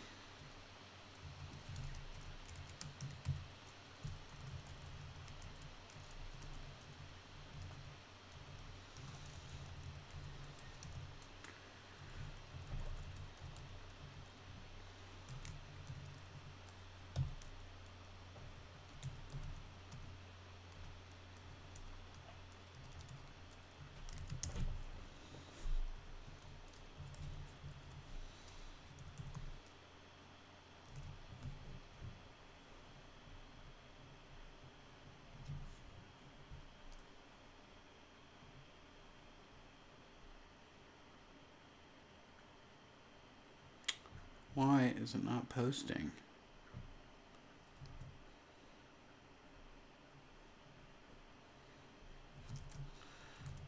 Axios won't set header.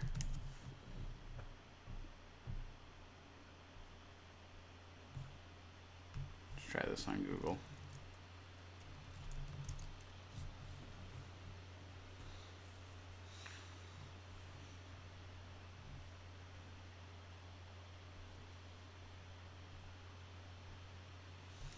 I swear, if this is a CORS issue,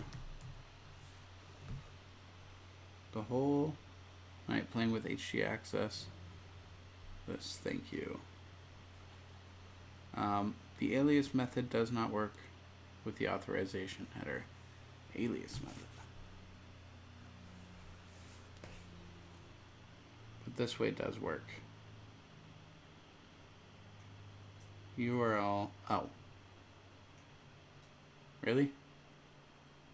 So return, so we'll just do Axios. Okay, let's try this.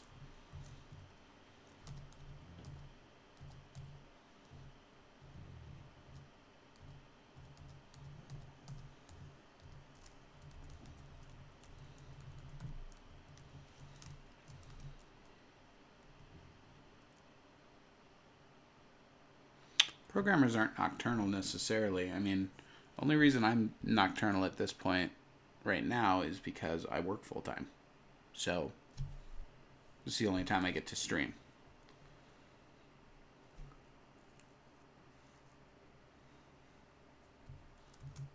So we open it up, and it's an object, and the method is post, and the URL is that, and headers is this.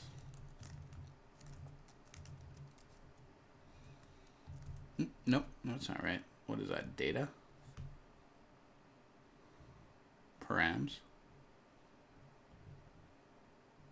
Maybe I had my order wrong. God, that'd be embarrassing.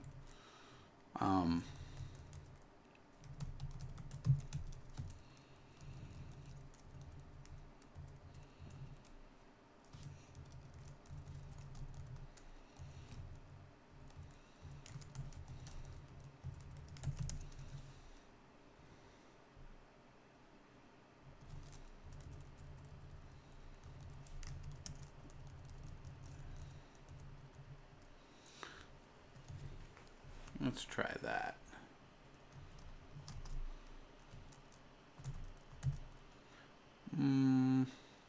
Yeah.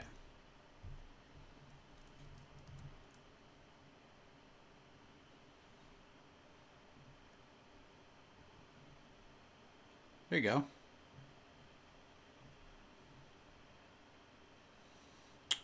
But I don't want it as params. I just want it as non-alias post. Axios non-alias post. It's probably just data. I should just try that. Right?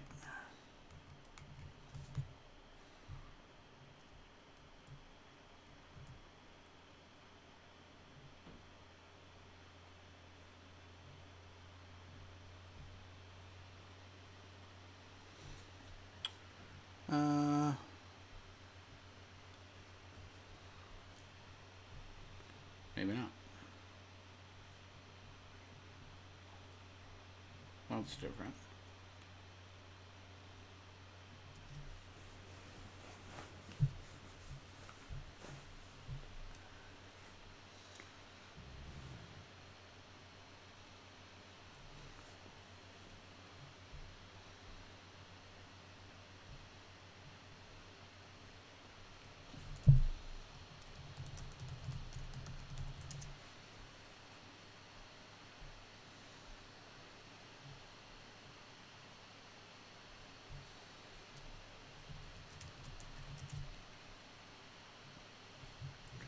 I don't want an Axios cheat sheet. How does Axios not have documentation?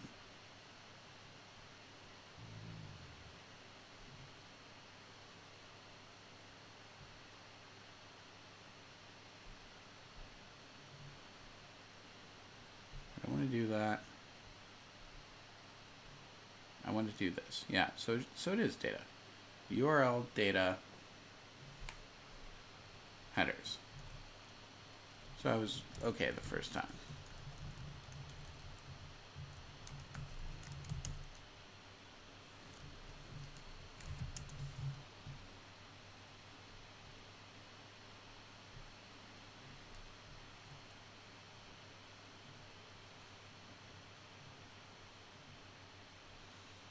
I don't know how to send this data via Axios,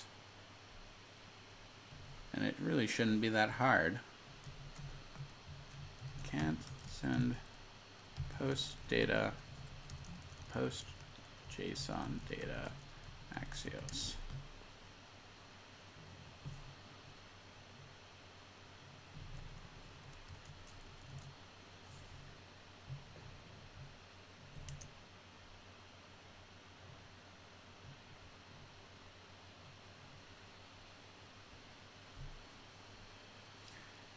Axios uses JSON for posting data, so you don't need to stringify your data. I'm not stringifying it.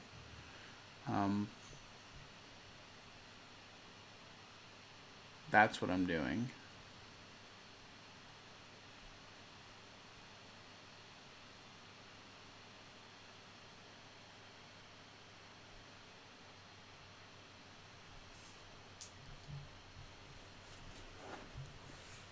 Okay.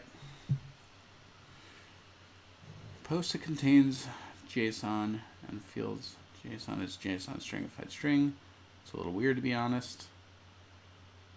You can just post your JSON without stringifying overhead. That's what I'm doing. Post URL JSON.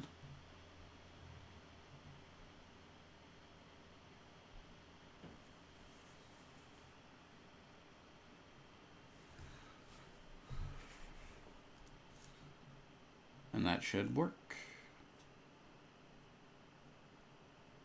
All right, let's go back to the drawing board real quick. We're gonna drop off the header. We're just gonna revert this to a post.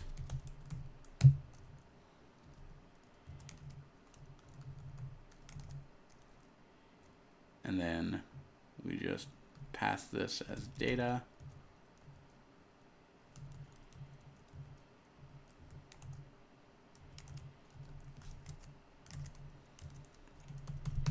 And then we console log the response.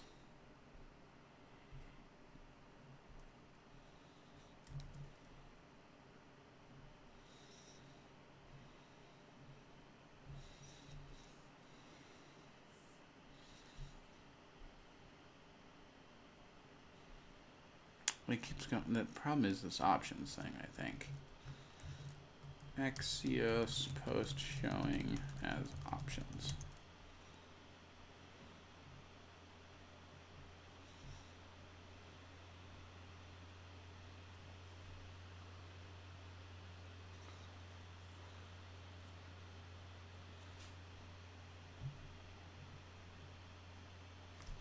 Nothing inherently wrong with this behavior. It's working for you. It is not.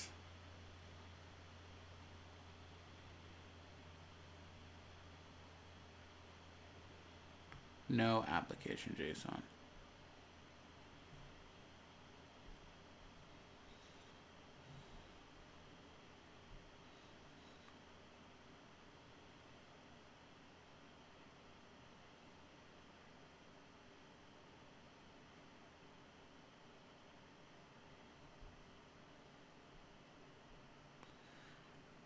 Options, okay, post. Am I stupid? Am I missing a post? There's no post.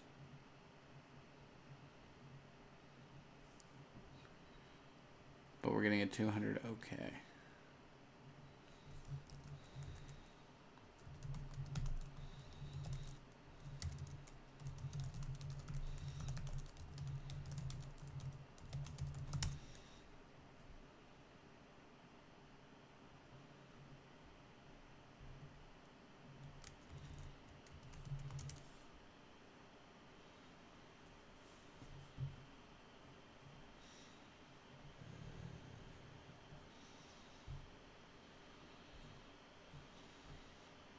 This wouldn't be a problem if I were serving React with PHP, but I'm not.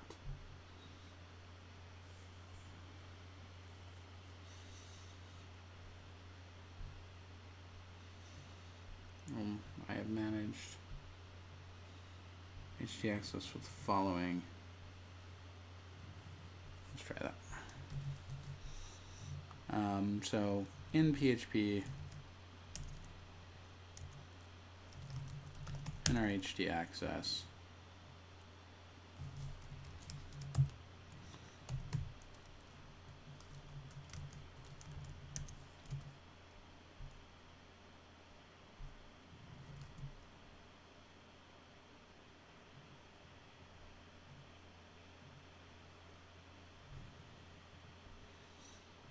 nothing changed.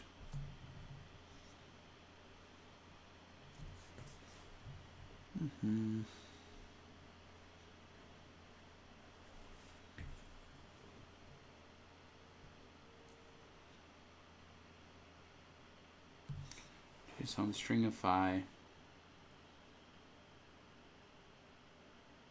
my form data.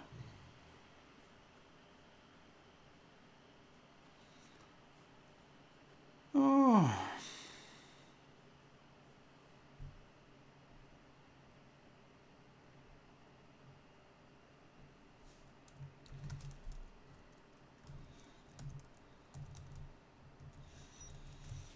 I will figure this out.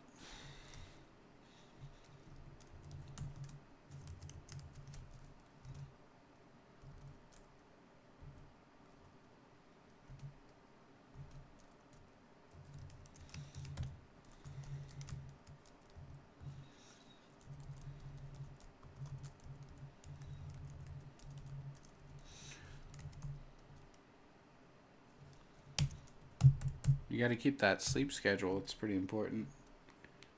You got to keep the circadian rhythm. All right, so I set my headers.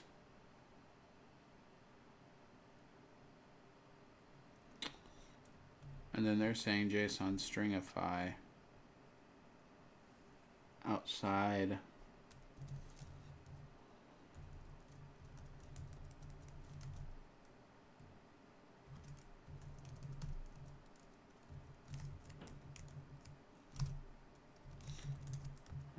stringify.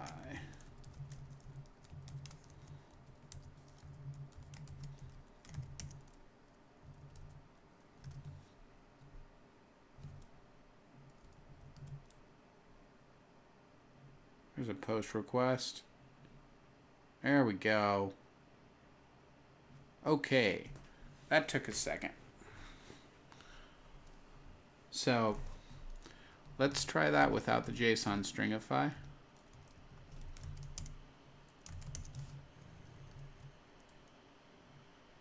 Yeah, that works. And we get our response. So the key here was to have it application xwww form URL encoded when sending over the Axios post to avoid pre-flighting. I couldn't do application JSON, so I need to research that and understand why.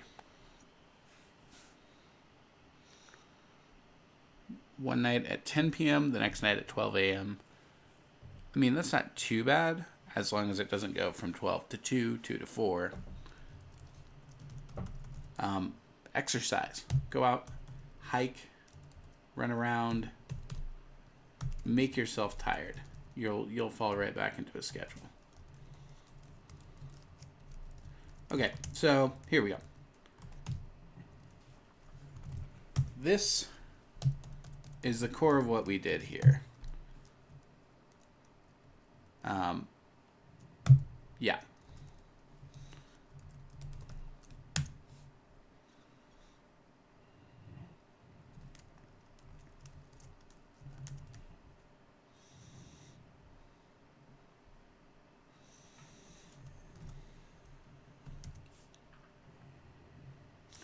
So this will be an Axios cross site post from React. node/js or node to PHP.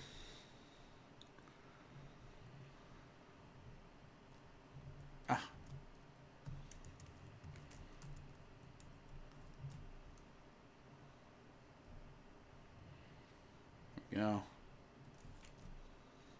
Post request.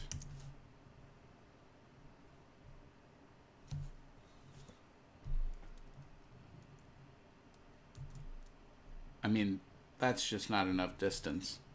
I'm talking like miles of hiking.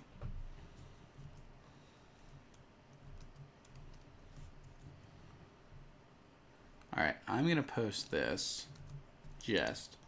That is the core of your question, which is how to post from React to anywhere. And in our case, it could be PHP. The big thing is localhost will be whatever server you have it set up on, and that port will change as well. So that should cover it. All right. So before I sign off here, do you have any questions, last minute questions you want to ask on this one?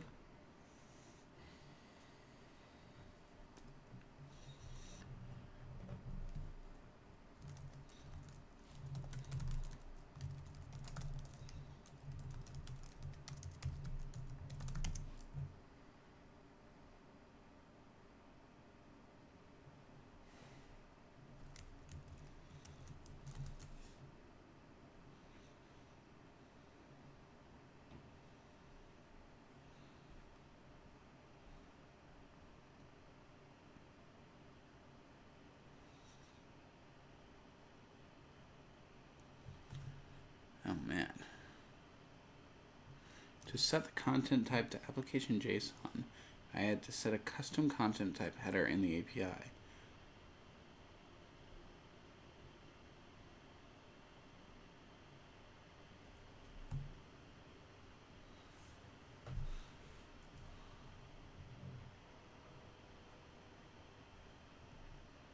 Well, I mean, it's always there for reference. Why am I using Google? Well, it depends, right? So, say that I Google something like Axios post pre-flight check.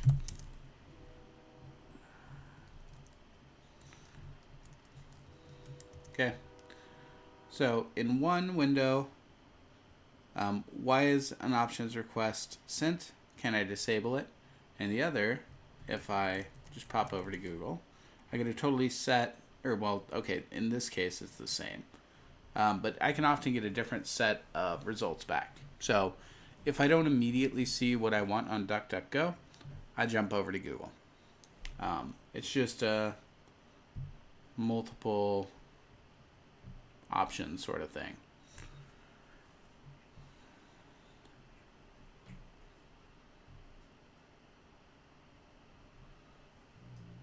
Safety measure to ensure that the request being done is trusted by the server, meaning the server understands that the method, origin, and headers being sent on the request are safe to act upon. The server should not ignore but handle these requests whenever you're attempting to do cross-origin requests. This is a great resource. Let's see.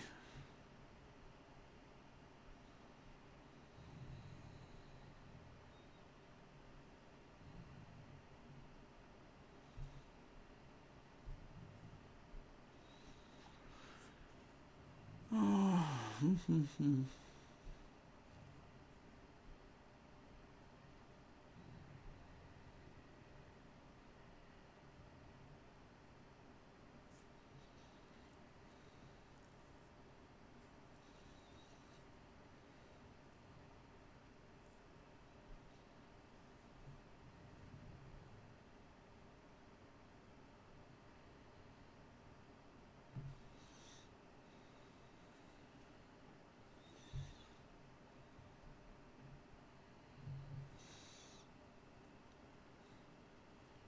So it's saying it allows these content types.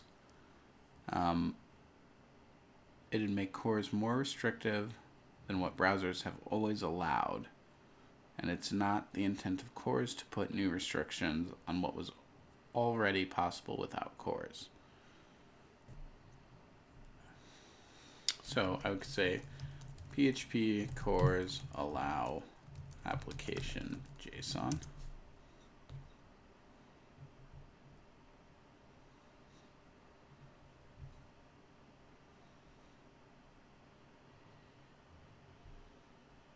So then header, allow origin, content type. So let's try this.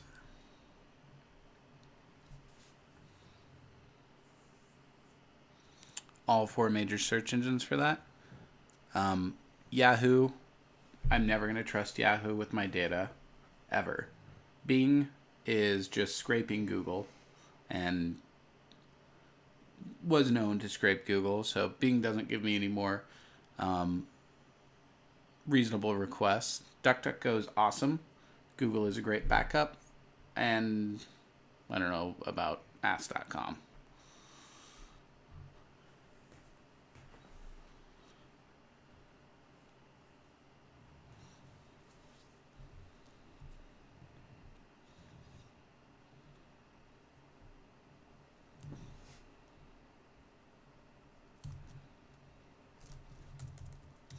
All right, so let's take a look at PHP real quick.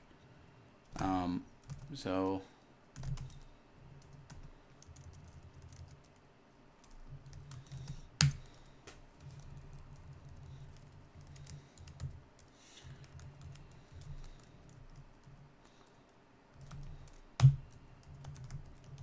we'll allow localhost port 3000.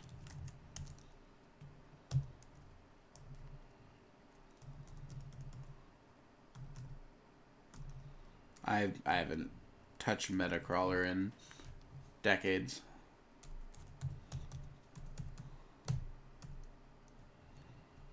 Let's see if that does anything. So I'll get rid of this header.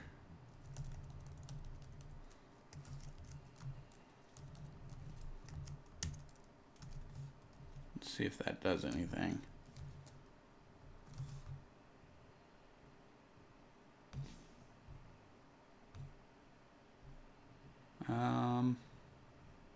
Where did it go?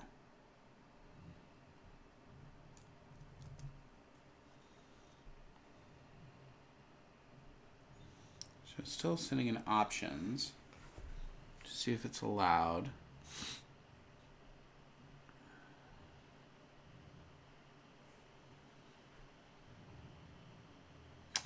We now have that allow origin.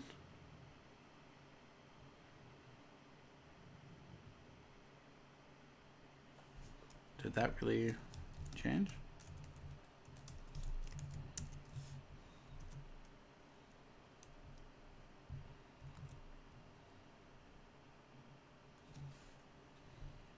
Yeah, so that's working.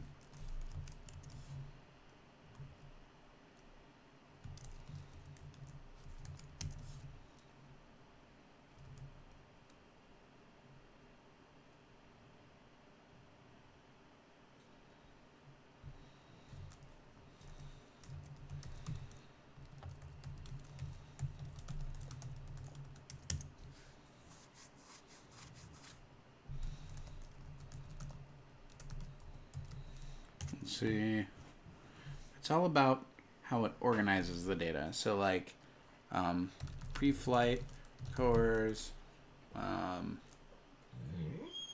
what was I looking for? Application / JSON, right? Here's download application forms, applications from your template finder. You see what I mean? And then we get down into like below the fold, there's useful information. It's all about quick information. All about quick information. Relevant stuff on top.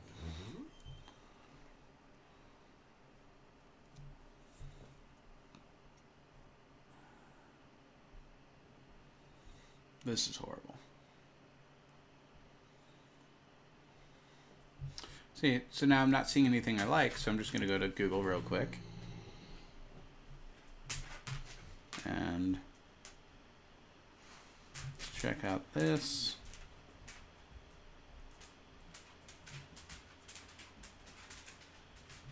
And I'll check out this.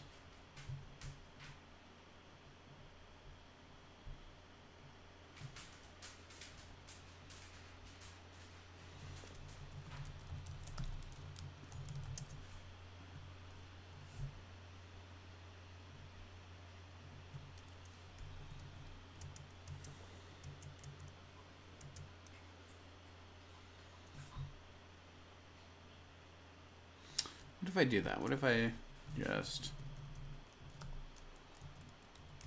allow everything? The big thing is I would expect the browser to be handling this on my behalf, and it just seems not to be.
Public function handle request, closure next.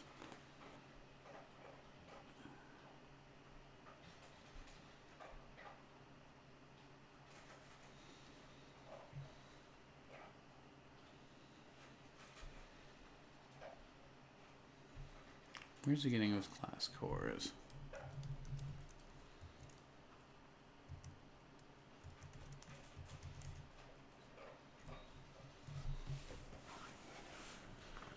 Oh.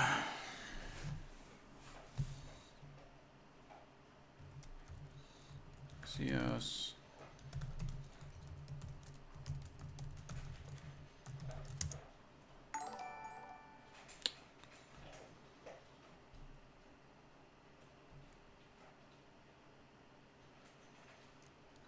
Pentaclectic, thanks for the follow. Appreciate it.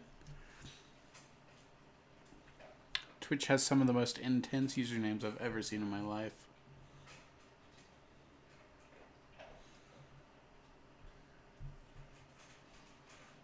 Your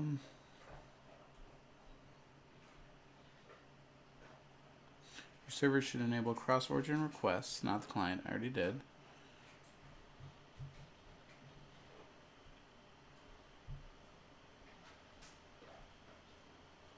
And I've done that.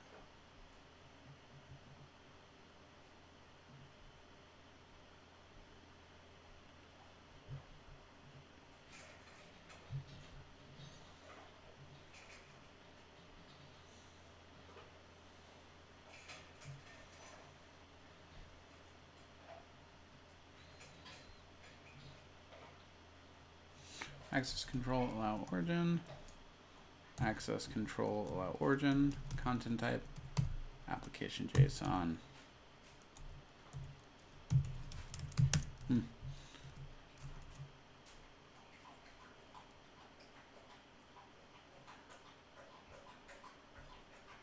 So, yeah, I mean, I would have to consult someone else on CORS for this one. My solution for now would just be to pass this data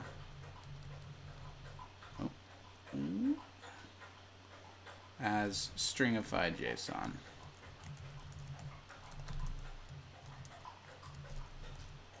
And basically call it a day there for now.